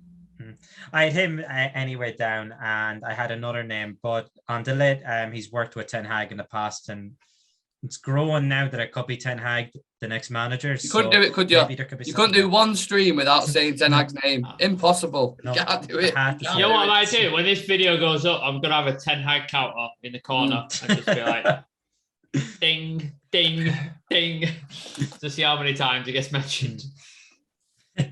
But I think it might cost a bit of money, and then you have to deal with that agent again, who's going to be annoying. So the other name I've gone with is Sven Botman from Leo. Interesting. Good job, so good job. last season, Lille ended up winning League One. They did. They beat PSG to the prize, and I'm just going to read out his stats from that season. This season they're struggling a bit more because they're in 7th place. So he's what? What are you laughing at? I thought about burying me head again. Sorry. It was your joke. What are you like? Oh, I know. You know what I'm like. Sorry. Fuck you now. Barry Maguire. You know what they should do? Do you know like they sort of did all the they sort of let all people bring in the player who should not be named shirts back in. If you got a Maguire shirt, you should bring it in, but they could change it to Barry. Yeah. Back. B Maguire. Yeah. Maguire. I like it. But yeah, Sven Sorry, Botman, I apologise, mate. I have these elusive thoughts that go into my head. It's like a passing window that just goes past, and I think, just Barry just going. Why at this point, man? But yeah, sorry. Sven Botman, he was the guy Newcastle were chasing, weren't they, all summer? Yeah. So I know he's quite highly rated. How much were they asking for him? I can't remember. Because Newcastle put like a few bids on the table, didn't they? Yeah, I think they was trying to throw 20-25 at him, but I think Leo won about 40 million, something like that, which is worth for me. Yeah. How old is he as well, Adam? He's 22 years of age, Dutch international. That's good age. And this season, Lille, they're not doing great. They're 7th in the league. So he is kind of underperforming, but there is a player in there because when you look at the stats from last season where they actually won the competition, beating PSG, they played 37 games in total and he had 20 clean sheets. And that's huge. Yeah. The only thing for me that he kind of lacks is he's long passing. But I think if you have someone who's more solid, just sitting there, kind of cleaning up, and then you have next to that we have Varane, who we know is really, really good at long passing when you look at his stats. So for me, I think he'd be a good target. He's young. He could be done as backup, maybe rotation with Lindelof. He's cheaper. I really, really like Koundé as well, and he'd be my first choice. But I'm just kind of thinking in terms of not breaking the bank, so we can get the most players in. I think we could nearly get him for about between 30-35. Yeah, that was like when Nick said Koundé, I was just like, he's going to cost us a fortune. Like he's going to cost us an absolute arm and a leg. And I love Koundé. I think he's a great player. I think he's a fantastic player. But I think Botman is a great second choice, especially the price wise. Age wise, is Koundé 22 as well? 23. So they're both similar age profiles, both great centre back options. But yeah, I think Chelsea are going to come back in the summer and get him. I think that's going to happen. They're going to pay the money to get him. That opens Rudiger. Rudiger could leave. Yeah. Oh, but he's going to ask for so much like money. Isn't but if you haven't got a transfer fee to pay, then throw it at him. I don't mind that. Yeah. Yeah, I think Botman, like as much as I love Koundé, I think Botman's a better option, just like you said, money wise, so we can get some like other players in and get some better options in. I think he would be the best option. Like you said, 22, won the league with Lille, so he's won something, like he's won a trophy at his young age. So I think he's and Harry Maguire in his relegations. Just fuck him off back to Hull. Can we do that? Like just if they'll take him back to Hull. Yeah, that's a good point. But yeah, I think I'm gonna, as much as I love Koundé, I just don't want to pay 70 million for another centre back. I don't want to do it. I can't sort of just want Lucas spend. Yeah, he'd have to hit the ground running, wouldn't it? If you're paying that much, he'd have to, because if it was another flop, 160 million. Or even if he just takes, even if he's like half a season to get going, people are just gonna be like, this is not the right thing. Whereas 30-40 million, it's a bit more sort of easy to take on the sort of palette, I think. So yeah, I'm gonna go with Adam with his Sven Botman. That's fair. And we can get rid of our Barry, send him back to. He's from Sheffield, isn't he? Maguire? Yeah, I think so. Yeah, send him back to Sheffield. So let's get on to the massive problem area that we have, which is our midfield. Our midfield options as they stand currently is Paul Pogba, who is out of contract in the summer and is probably 99.9% going. He's probably not going to stay. He'll probably have a myriad of options on the table. I think PSG, Real Madrid, Juve will probably want all one. I'm watching right now, by the way. PSG and Real Madrid are just on there to the side of me. Is it 0-0? 0-0 at the minute, but it's electric. Yeah. It's going back and forth. Sorry, go on. So I think that he's got a load of options. Fred, I think we've said so much on Fred. We've got my famous analogy that it's like living with a bipolar mental patient. You don't know if he's burned your house down or made you a 5-star meal. Like his performances are inconsistent. At the minute, he's burning the gaff down completely. He's burning. He's setting fire to the cat. He's not great at the minute. Inconsistent at best, terrible at worst. He's just not. He's not an option for me, and I'd get rid of him. I'd sell him. Yeah. He's just not. Scott McTominay.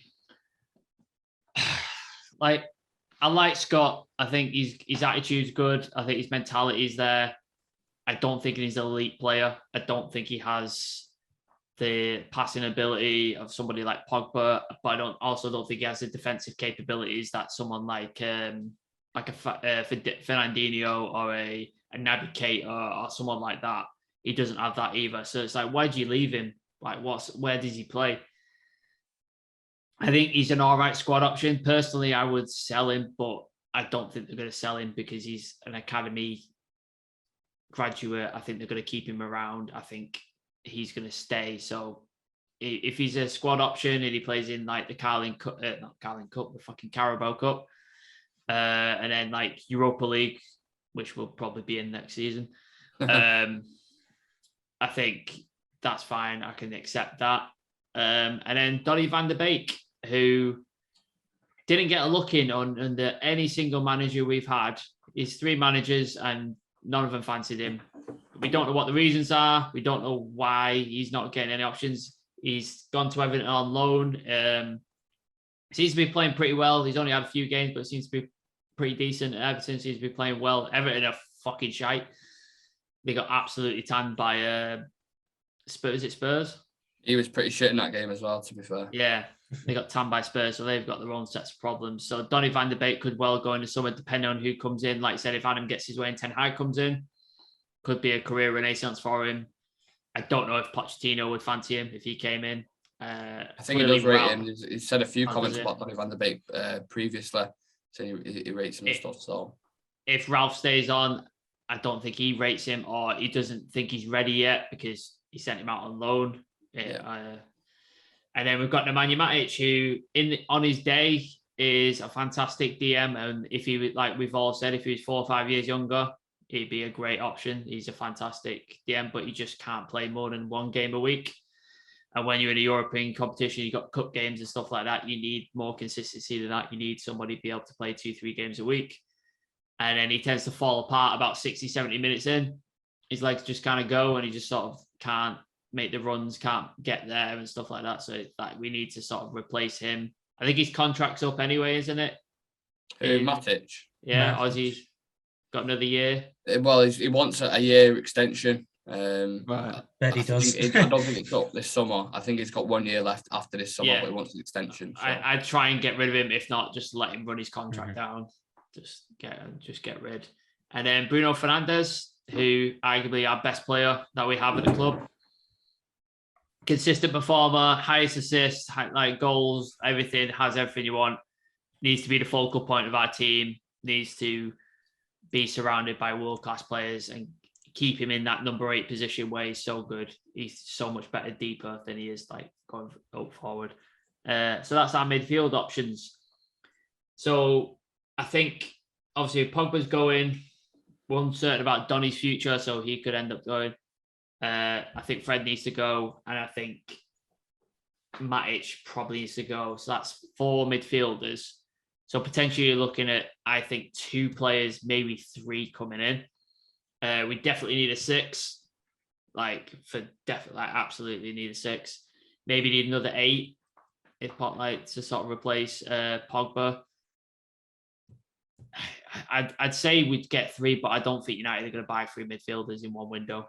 You could potentially bring Garner back, have Garner there, so to take over Matic and then develop him, and then you can bring in a 6 and an 8.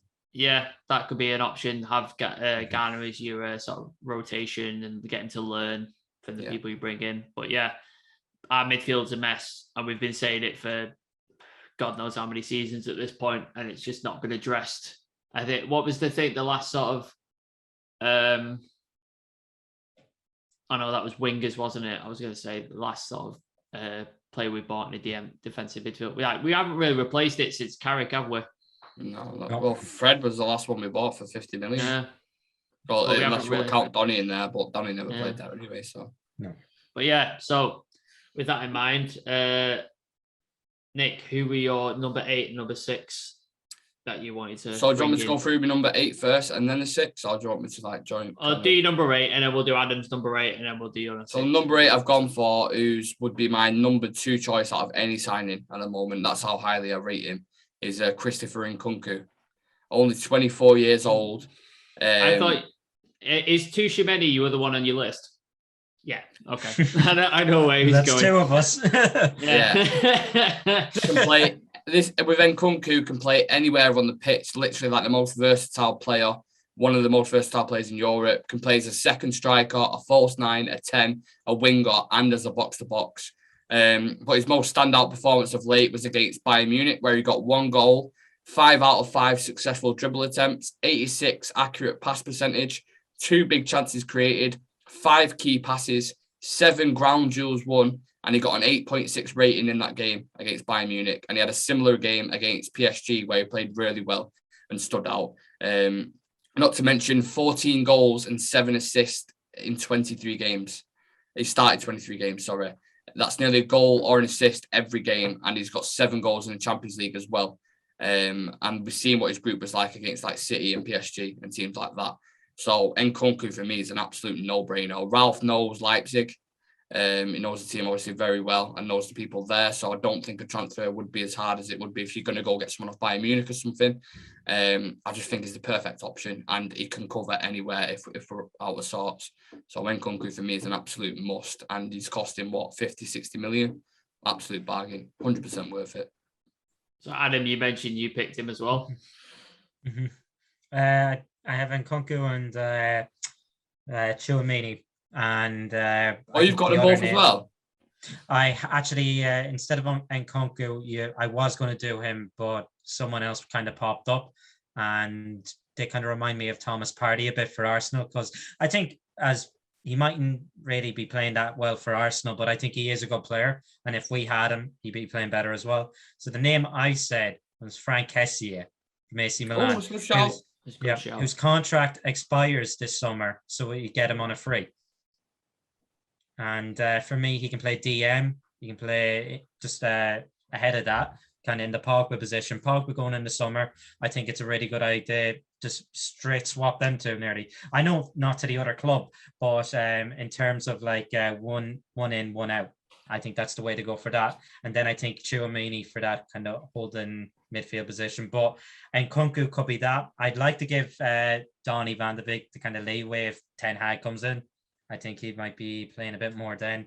And Bruno's just started for me. So I'd nearly play Bruno, Tchouaméni, and Kessié then, because I think Kessié can be midfield. Kind of that box. Yeah, that box to box. I think the balance is good in that as well. So that would be kind of my pick. Mbappe just nearly scored. Very nearly scored. What a player he is, man. Fucking hell, what a player. Next best player in the world, isn't it? Yeah.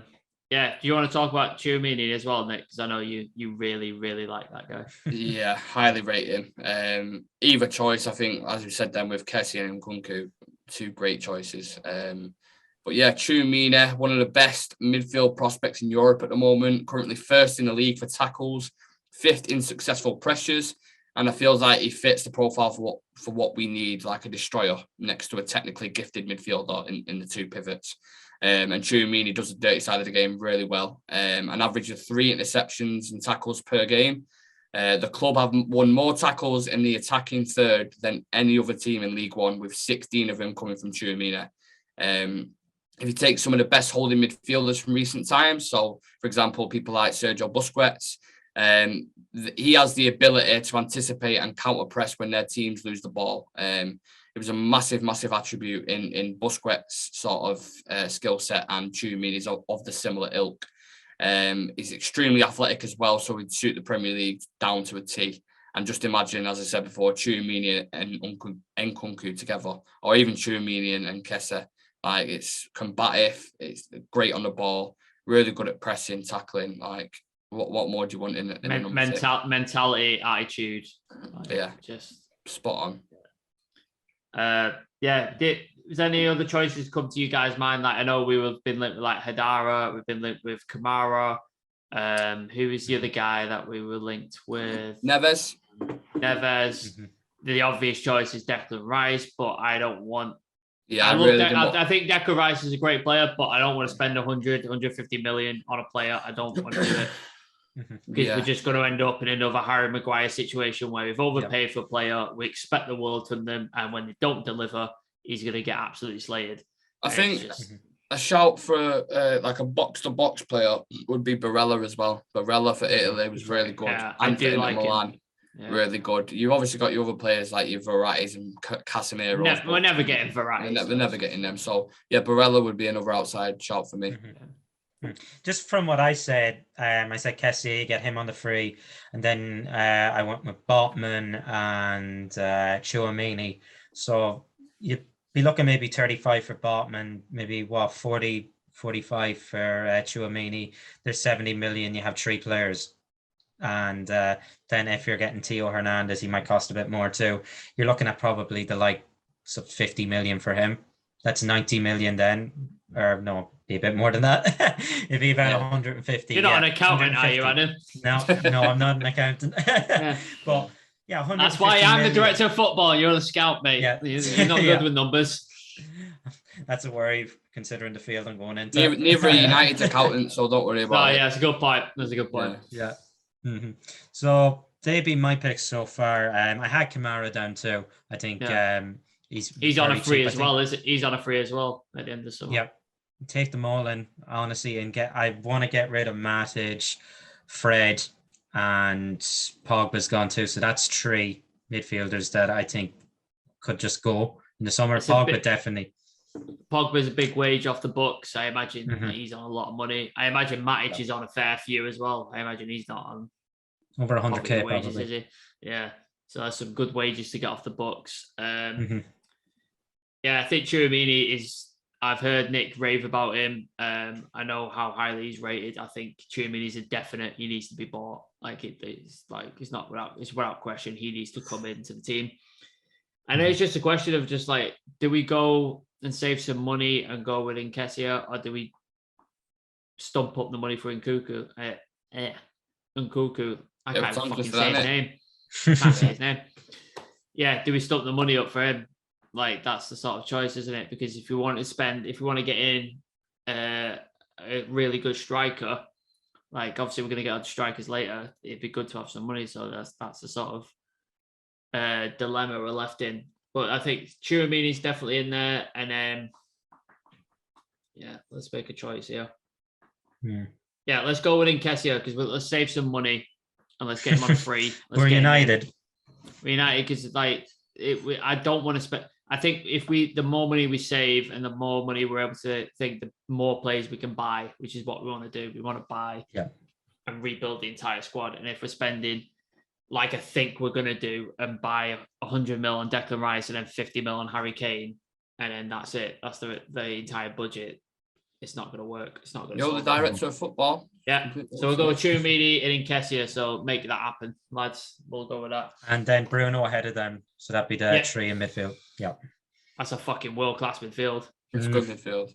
That's a good midfield. And I think, what is it, 45 million, 50 million to have that midfield? Can we just buy Nkunku as well, just because he can play anywhere? I honestly, I really want Nkunku. Like, if we sell Scott McTominay, you can have him as well. Jesus, yeah, that's never happening. But and then we've got Jimmy Garner on the bench as well. He's our backup. In an ideal world, that's a fucking hell of a midfield. That Bruno, Nkunku, Tchouaméni, Nketiah, and Jimmy Garner. There's your midfield. Yeah, like that's fucking class. Dreamland. And then you wake up, you're head in a bowl of cereal, and you're like, we've still got Fred and McTominay. Yeah, McFred. Yeah. Okay, we think we've solved that one. So let's move on to what I didn't think was going to be a problem position, but it's suddenly become one. Right wing. So we bought Jaden Sancho in to be our right winger. We thought, finally, we've bought a right wing. We hadn't bought one since Antonio Valencia, who ended up becoming a fullback anyway. I think Jaden Sancho, he was a bit slow to start, but he's now seems to be showing the form that I think he was promised all back when we were looking at him the first time. He's probably arguably one of our best players at the minute, but it's come on the left wing. Strangely enough, he's played some of his playing best well as well well. On the left wing. He's played well. He played half his games for Dortmund on the left wing, so arguably that's where he's playing best for us on the left wing. He's keeping Marcus Rashford out of the squad. He was playing on the left. Obviously, what happened with Mason Greenwood was unforeseen and nobody saw that coming. And I think he probably would have been our right wing first choice going forward. But obviously that's not going to happen now. Ilanga has burst onto the scene and has played really, really well. Again, that other position you think, Marcus Rashford could play on the right. He's took that from Marcus Rashford with his form being in the absolute toilet. But I think it's a bit too young. He's like 19. I think it's too young to put that pressure on him, and for him being the first choice right winger for United, it's a bit too much pressure to put on him. The other choices, if we got like Lingard, he's leaving in the summer. So Ahmad. Lingard doesn't want to be Ahmad is currently on loan at Rangers. Again, is he too young? Because is he 20, 21? 19, I think. 19. I think he needs another season on loan somewhere, maybe a higher quality team. The Rangers. So maybe something like that. So I think he's another year or so away from being first team choice. He's shown promises of quality, but I just don't think he's there anymore. Or when we Ajax. Yeah, perfect. That'd be a good loan, to be fair. And then obviously we bought Juan Mata and we played him on the right wing exclusively for some reason. Don't know why. He was the Chelsea's player of the year in like behind the striker, but we played him on the right best wing. in the world in that position at the time. Yeah, it's fucking stupid.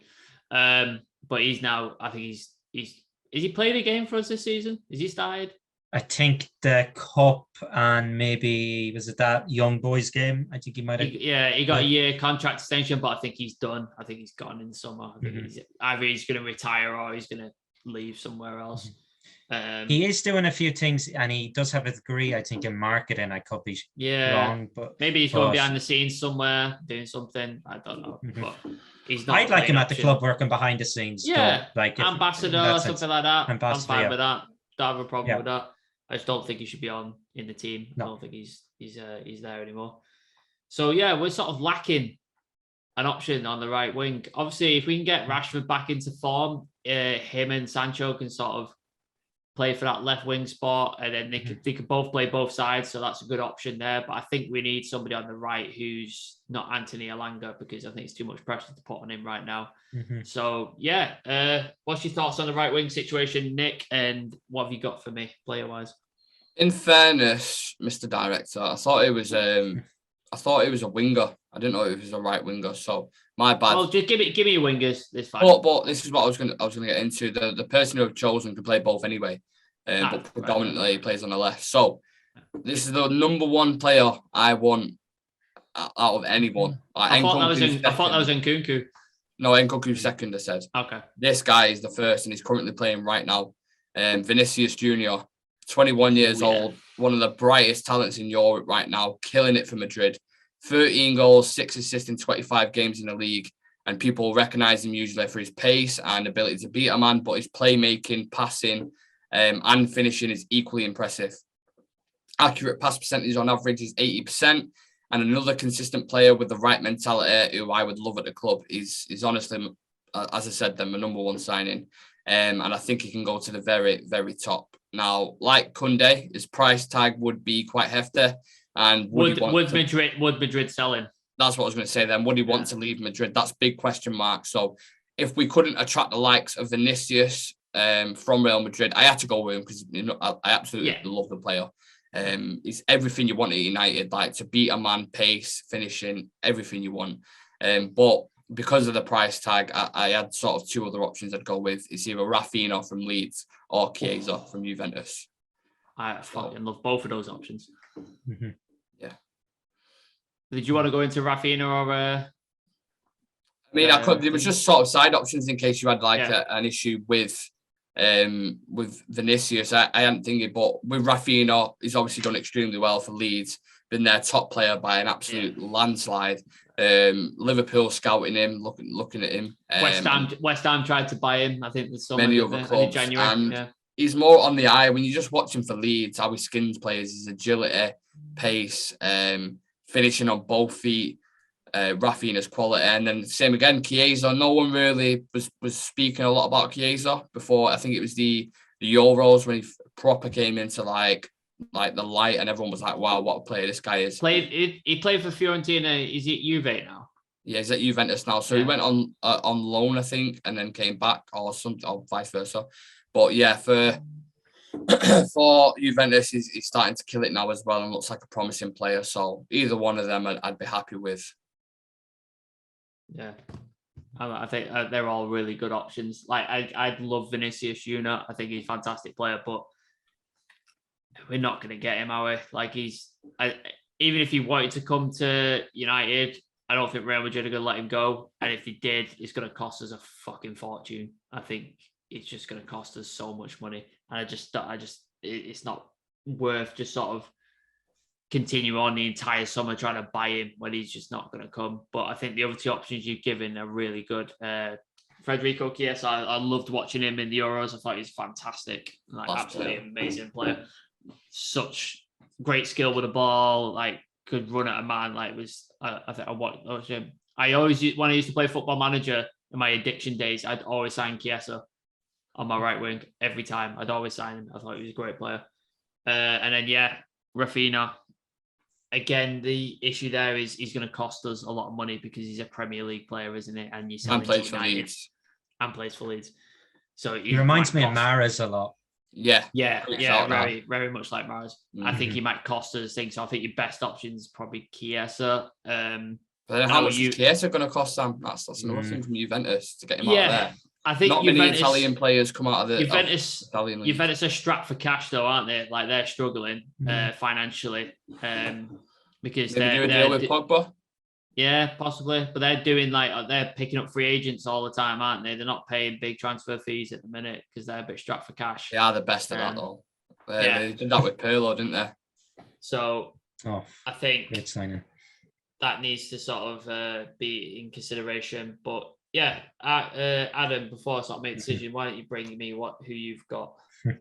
I've gone with a name now. I'm not too sure if you know him, but he's from the French league, and He isn't a right winger. He's more so a left wing striker. So I've gone with someone who they're a bit versatile. They can play two positions. So I went with kind of winger, and then I was like, we're kind of lacking up front as well. So if they can play striker, that's fair enough. Because I do see Sancho being on the right.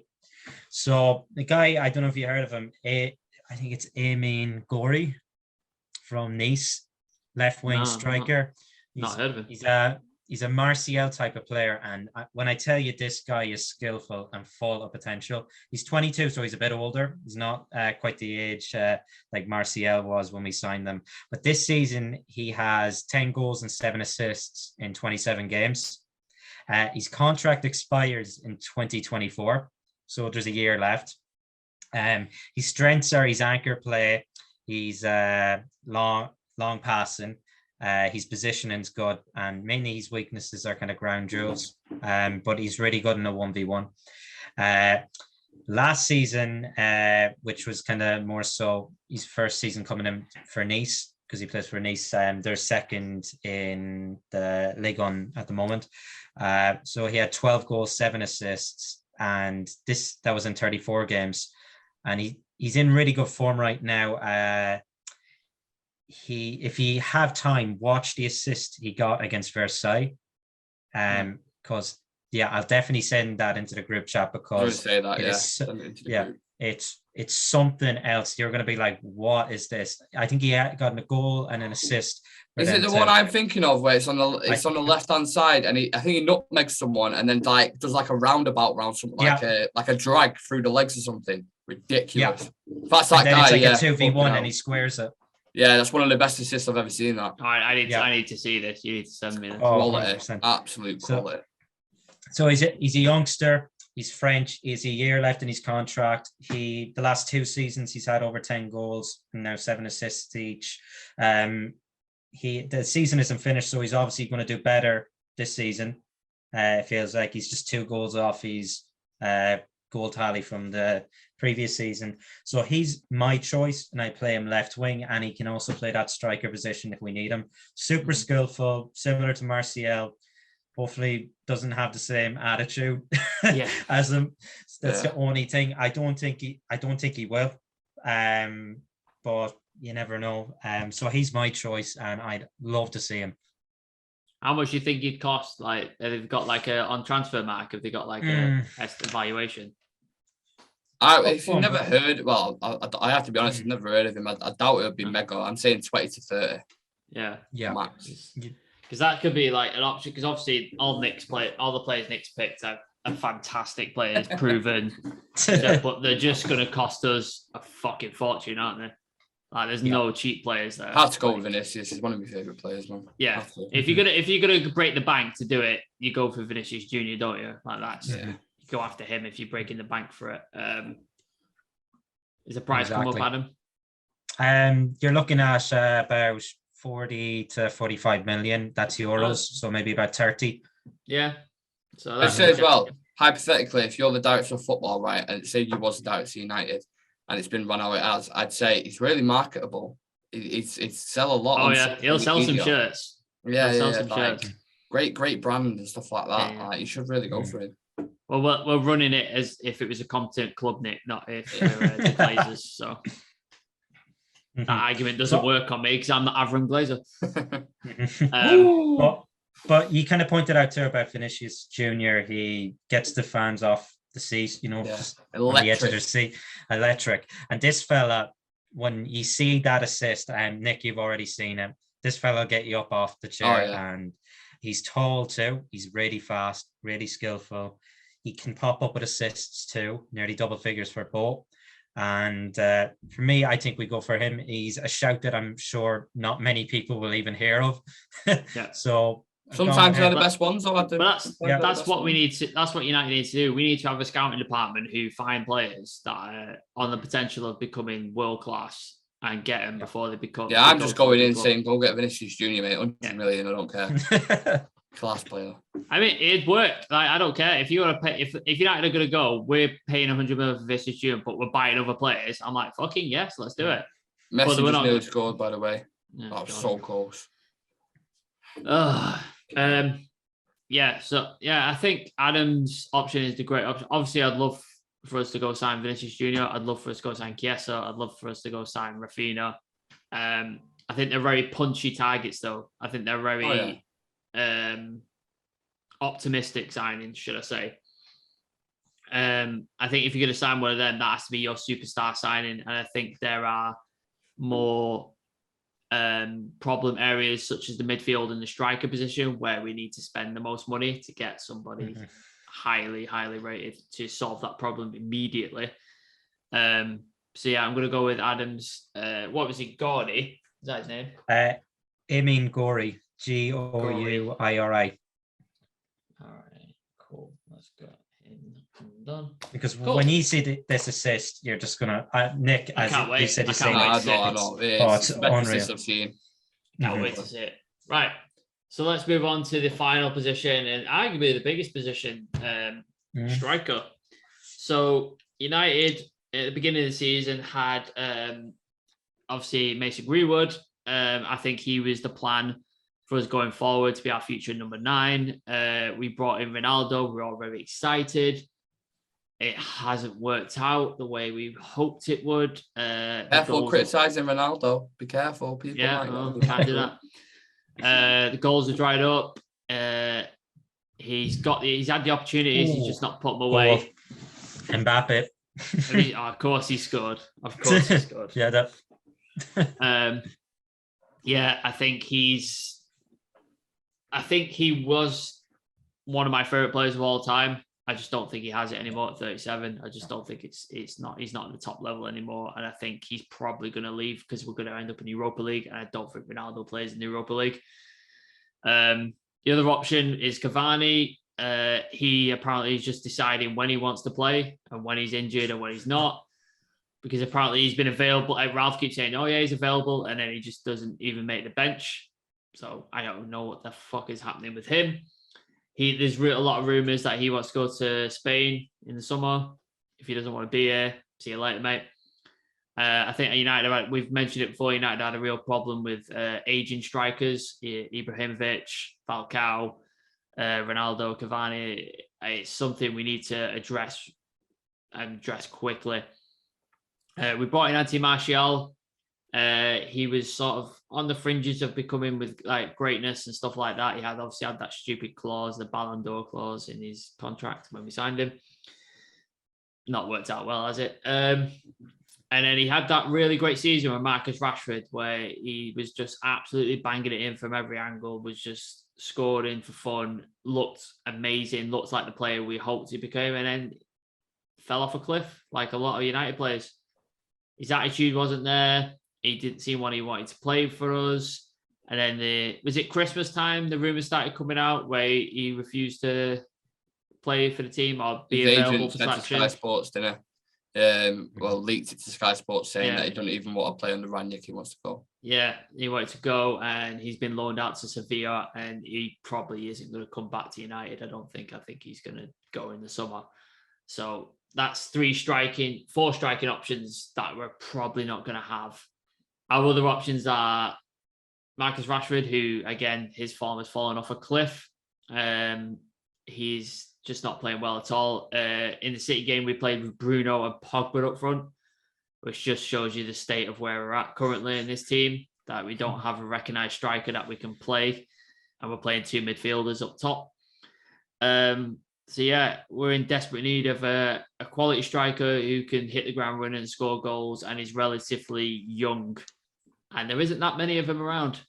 No. The sort of obvious ones are Mbappe, but he's probably going to Madrid. Haaland, who's going to have a rage.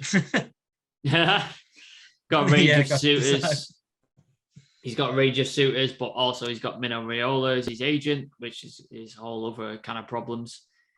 He's got is his release cost 70 million in the summer? Haaland. Yeah, but think about agent fees, what Raiola's going to get, and wages. Top of that. So he's relative for one of the best strikers as well. He's relatively cheap. Obviously, Raiola's going to get money for him, and a lot of money. And then we have to deal with Raiola every couple of years, signaling a move to get more money for his client, which is what he does, as we've seen with Pogba. So I don't think Haaland's the option either. The other rumours one is Harry Kane, which again, I don't want because we're going to pay 50 mil. He's 29, 30. 50 mil and the rest. No, because I think he's like in his last 2 years of his contract, isn't he? Yeah, Levy ain't taking 50 mil for him, not a chance. Well, he's out of his, I think he's just leaving his prime and is a striker. Like he's on his way out of his prime. We're not going to get the best years out of Harry Kane. I don't want Harry Kane. I think he's just not the right option for United. Like it's not the way we should be going. So with all that said, Adam, who is your striking option you've got for me? You pointed that out about Martial, so I think the Gory fellow that I mentioned, he can cover the left wing and striker. He'd be the young option. And I think Ronaldo's going to go. I think Cavani's gone. So that's another two positions that I think we need. And I brought two names forward. You might be a bit surprised by the names as well. One of them I really, really like, and it's from a club that Ralph Rangnick kind of was involved in. And it's Andres Silva, Portuguese, maybe replacing we were linked with him, weren't we, in the summer? Yeah. There were some rumours going around about him. Mm-hmm. Yeah, this season, 25 games, 9 goals, 2 assists. Not that big numbers. He's 26, so he's not old. He's not young either. His contract expires in the summer of 2023, so a year left on his contract. His strengths are his anchor play, his finishing, and his high pressing as well. So there's that. His weaknesses, again, ground duels and maybe his ball control. So that's a bit of a letdown. He's a bit of a lank, he can be. Although last season he played 32 games and got 28 goals and 5 assists. Huge numbers. Yeah. And then the season before that, 25 games, 12 goals, 3 assists. So obviously last season he popped off. He did.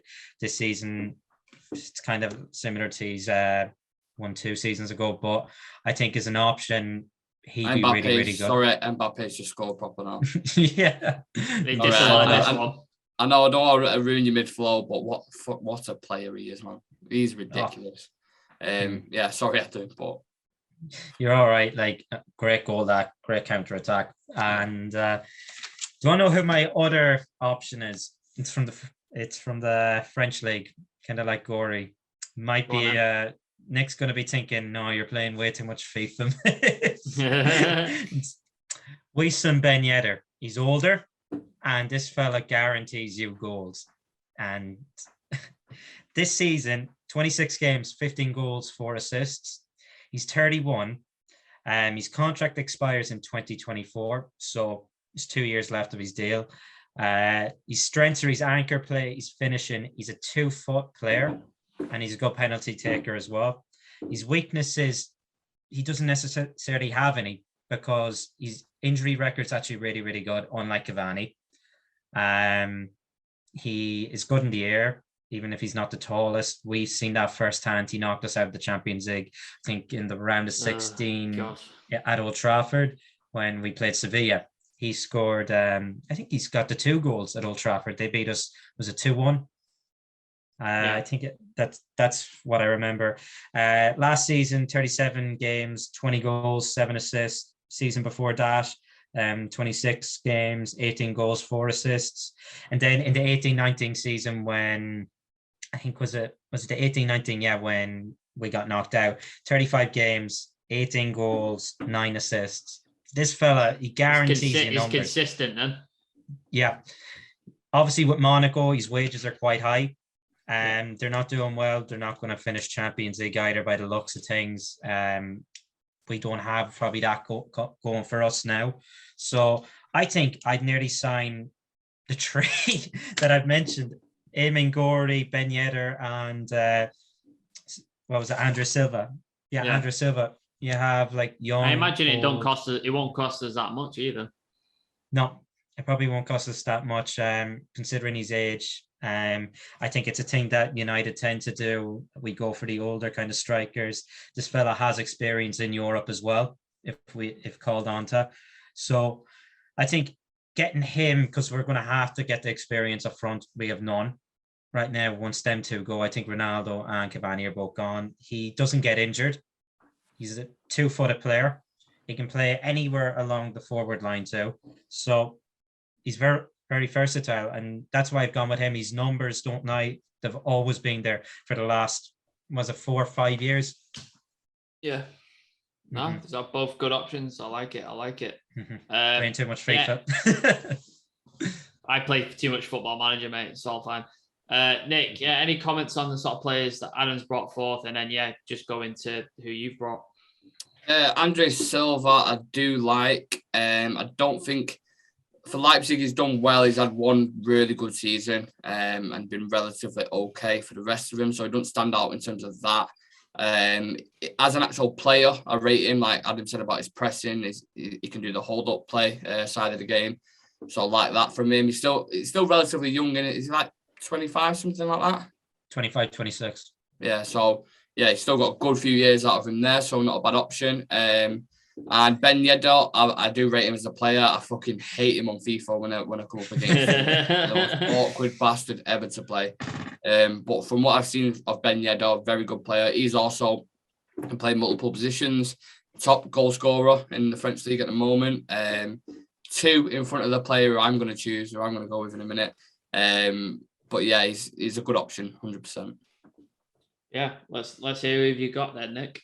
Right, so there was 2 who I wanted to mention. Funnily enough, one's from the French league and one's from the German league as well. But the opposite to what Adam, well, not the opposite, but different to what Adam's gone with. One was Jonathan David, who I've mentioned before on this channel. Up there with some of the best young forwards in the game at the moment. 2 goals behind Adam's choice, Ben Yedder. A typical fox in the box type striker. Good off the ball movement. He's rapid. He's a clinical finisher who scores a variety of goals, whether it's shooting with power or going with his side foot. He scores with both feet confidently, has a strong aerial ability, and boasting a unique combination of physical and technical attributes. And again, very young, still rough around the edges at times, but if he works on them, 13 big chances missed. Think how many goals he'd have in the league, and he's young enough to develop into an even better player, like 21 years old. Bags of potential. And the other shout I had was Patrick Schick, 26 years old. We all remember the goal he scored in the Euros. Absolute banger of a goal. Yeah, I remember. He's currently got 20 goals in 20 games at the moment for Leverkusen and scoring a scoring frequency of every 70 minutes, which is insane. He's also got really good anchor play as well, like hold-up striker, which I think would be great for our speedy wingers, Delanga, Rashford and Sancho. And yeah, I think you'd get him for a relatively good price. So they're the 2 options that I wanted to put forward. I've heard a lot about Jonathan David. I've gone and watched some of his stuff on like YouTube, and that he looks like a great, like you said, raw but like talented player. Yeah, I think he could be. I think he's one of the few names that stands out where I go, yeah, I think he's one. I think we're capable of getting him for a good price, and B, I think he's capable of improving, just going on and on and on. I think he's a very good option. The only thing I know about Schtick is the goal he scored. I've not watched much of him, to be honest with you, so I couldn't sort of comment. Killing it in the Bundesliga. Yeah, by the stats you said, it just sounds like ridiculous. But yeah, Adam, what are your thoughts on sort of Nick's 2 choices that he's brought? 2 really good choices. I was looking at David as well. I think it's the right decision to look at these sort of players rather than your Lewandowski, your Harry Kane. These are the players that we should be looking at. It sounds mad, doesn't it, Adam? It sounds mad saying that, but we've had that much bad experience with getting these kind of players, your Maguires, Freds, who are like 25, 26 or whatever, maybe a little bit older, and it just hasn't worked out for us. So you have to like go down a different path in that respect. Exactly, and we have a new manager coming in the summer. Who it is, we don't exactly know. Heavy links. Can they fit that style of play that manager wants? That's the next thing. Jonathan David, like Ben Yedder, again, a 2-footed player, can score with his left, score with his right. Really, really good. Cutting in, can play. I think, doesn't he kind of play on the up front and on the left? He can again, as well. Another versatile player, so good option to have on the wing as well. Exactly. And I think that's what I've kind of been looking for in a lot of the players I've gone for, who can play multiple positions. But for me, Schick, again, another really, really good shout. 20 goals in 20 games, he said. Unbelievable return. Scoring frequency every 70 minutes. That is just mental. Absolutely mental. Mm-hmm. And I don't think he necessarily cost that much to sign either. 26 million they paid for him, Leverkusen. Okay. And that's euros, is it? I'm not sure. I'll have to double check that. But yeah, either way, it's still very good. Yeah, I think so. Pretty good shouts. Yeah, I think Jonathan David. I think that would be my choice. The way to go. Like I like Ben Yedder, but I think his age. I think I don't want United buying another sort of older striker. I think we need a younger striker. Like obviously we had Mason Greenwood, and that's gone out the window now. I think Jonathan David is the way I'd like to go. I think both of yours are good options. Like Schick is a good backup option if we can't get David. And I think who was the other player you said? Who, me or Adam? No, Adam. I said Andre Silva. So Andre we'll probably Silva, have to get two at the end of the day. Yeah, so maybe if we get Jonathan David and we can get Andre Silva, that'd be two good options. We can sort of split it down the middle. And then all different types of players too. Yeah, exactly. So and then you could, if you can't get them backups, you can get Ben Yedder and you can get Schick. So that what I'm taking into account as well is tactically how we play it. So I think Jonathan David reminds me a bit of Elanga, that energy, that pace, that raw sort of passion and aggression. And I think in whether it's Ten Hag who comes in or Ralph stays on or whatever, I think they'd be perfect for that pressing kind of style. Yeah, cool. Let's go with we'll go with David, and I'll just put in brackets Silver as well, just so we know that. So let's go through the team that we've sort of gone with. So I picked Navas over De Gea, or so he would be our goalkeeper going forward. Areola on the bench. And then we could get Areola as well as our backup, which would be great. Goalkeeper Areola. Our right back is Jonathan Klaus. Our left back is Teo Hernandez. Our centre back is Sven Botman. Our 8 and 6 are Tushimini and Nkunku. Our right wing is Gori. And then our striker is Jonathan David. And if we can get Andre Silva as well. How are we feeling about those sort of incomings in the window? I just swapped Gori and Sancho. That's the only thing I do. Yeah, well, they could play. Sancho could play either wing. Yeah, and you never know. Like I think Ten Hag does it, and Ralph does it too. He swaps the wingers a lot. Yeah. Tell you what, Nkunku and Tchouameni as a midfield is ridiculous, mate. Yeah. Ridiculous. And if we like we said, Ronaldo's out the door, Cavani's out the door, Pogba's out the door, Lingard's out the door, Mata's going, Jones.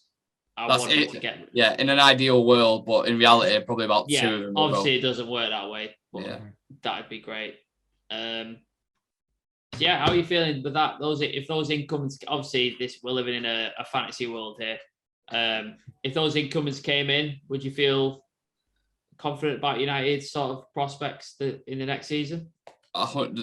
First of all, the biggest highlight on there for me is the blend of Bruno and Nkunku and Tchouameni. That midfield's phenomenal if it was to work and if it was to gel. Obviously, not everything you can just bring a player in and it instantly works. We've seen that with Sancho. It took him a while for him to bed in. Forward line of Jonathan David, Sancho, and what was that? Gore, is it? Gore. That's another young, promising, all 20, 21, exciting, talented players. You could have another older striker to sort of for Jonathan David to shadow for a year or two, maybe. Ben Yedder, both league on top goal scorers. Yeah, exactly. And then you've got Klaus, who I said, at right back, Dalot could learn his game under him as well and develop even more, and have him come into the fold, have the competition for that spot. Teo Hernandez, he'd fit into most teams as a left back for me. He's that good. He's absolute quality. And then, Sven Botman's the only one who, for me, who stood out. Like, I rate him. don't get me wrong, I do rate him. I just think he's similar to Maguire in the mold that he's not that pacer. He's not that quick. And the way we got to play with the high line and stuff like that, I want pacey centre. That's why I went for Koundé, because I think him and Varane, nothing's getting past them in a transition. Like, they are both rapid, both read the game really well. That was the only one for me that I wouldn't have thinking. But again, it's a joint vote, so I'm happy with the full team. Adam, what are you thinking? Happy with the team? Yeah. Yeah, I'm really happy with the team. Of course, me and Nick had some of the same names actually there. So I'm happy some of them got into the team as well. I can't really fault it. I think they'd all improve the squad massively. They would. Every single player that we've named there. And Kunku didn't get in the end, but I take him in the heartbeat. Yeah. Especially we're going to be getting rid of a midfielder in Pogba, who, kind of puts numbers up. And then you have Nkunku, who has really good numbers in the Bundesliga from that position. So maybe you could get him for that sense, to get goals, get assists. I hope we do. I say, God, I hope we do. I say Kessie on the free. Either one. Yeah. He's not that sort of numbers guy though, like Nkunku. He's a different type of midfielder, but I take both of them. Why not? You'd only have to pay for one. Yeah, and then you combine it with the potential players we've already got, like Sancho, Ilanga's coming in. Obviously, Rafael Veron has got pure quality. Dalot could seriously improve. Tellez is still like sort of untapped. If we keep Donny around, Jimmy Garner's coming back for loan, he could be something as well. So you've got all these like potential like coming together, and we could build something serious for like the next. It might take a couple of years, but you could build something. I tell you what, Sam. Do you think, right? So say we go into the summer, right? The transfer window is just closed, and we revert back to this video. Do you think we would have sat any of the players we've mentioned there, if you used to put money on it? Do you think we'd sign any of them? I think we'll get one. I don't know. I don't think we will. Honestly, I don't think we would. I think that the options you should go for, but I just think with United, they'll go for a Declan Rice or something like that. With the way Richard Arnold's speaking and stuff, the way they want to do it, apparently, I say this with the loosest possible quotation marks, they're doing a complete restructure and focusing on different areas and having structures set up in place from top to bottom to support the manager and the player, all this sort of stuff. This is what they're saying they're going to do. Yeah. If it is true that they're doing this, prove it by doing what we've just said, sign players like this and prove it. Because if you go into the summer window and you've talked all this shite about restructuring stuff, and then you go and buy Declan Rice and Harry Kane, it's the same old shit. Yeah. Nothing's changed. You bought players to sell shirts, you bought players for social media clicks, and you've bought players that will put a bandage over a leaking dam. It's not going to do much. It'll get a little bit of a bounce, and then Declan Rice will just fucking come down to our level and just be awful. Harry Kane will be injured for a few games because he doesn't want to play. And we'll be back in the same position with Mick Fred playing and Marcus Rashford up front because Ronaldo's gone, Cavani's gone, and just we'll be in the same position. So they have to do something. They have to. Otherwise, this club is just sinking. It's going to carry on sinking. Agreed. And Sam, it's a huge summer. It's a huge summer. They need to get rid of, especially looking forward. They need to get rid of the problem players in our team as well. Mm-hmm. That is another massive priority. They need to sell or release, whatever they need to do, get rid of players because they're it's the biggest summer transfer window in our history. I feel like that's how big it is. So let's start. The first thing we need to do, get the right manager in, get him signed, get him quick as well. Get it done quickly. Get it done. So we know who we got, and then speak to them and be like, right, what sort of team do you want to build? What sort of players are you looking at? Go scout these players, go find these players, get agreements in place with all of them. So when it comes to summer, you just pull the trigger, bang, bang, bang, bang, bang, get them in pre-season, get the manager to work with them, get a team going, and then that should be it. But whether we do that or not, I have serious doubt and I have serious pessimism about it actually happening because we're talking about the Glazers and we're talking about United and we don't get this right ever. Yeah. So lads, thank you for coming on. That was a long one, but I think it was a very long one. I think it was good and I enjoyed it. It was fun to do. Like just before we go, is there anything you wanted to sort of put out just before we go? Because I know we've got Statman and Robin tomorrow. Yeah, Statman and Robin tomorrow. I'm losing track of days. I've been that busy. And then Spurs preview, and then obviously Friday. Got the press Rangnick's press conference on Friday as well, and then Spurs on Saturday, and then probably a pre-record on Sunday. So again, loads of shit to watch, loads of stuff. And And yeah, we'll be a bit busy as always. And yeah, looking forward to the summer. It's going to be a mad summer for us.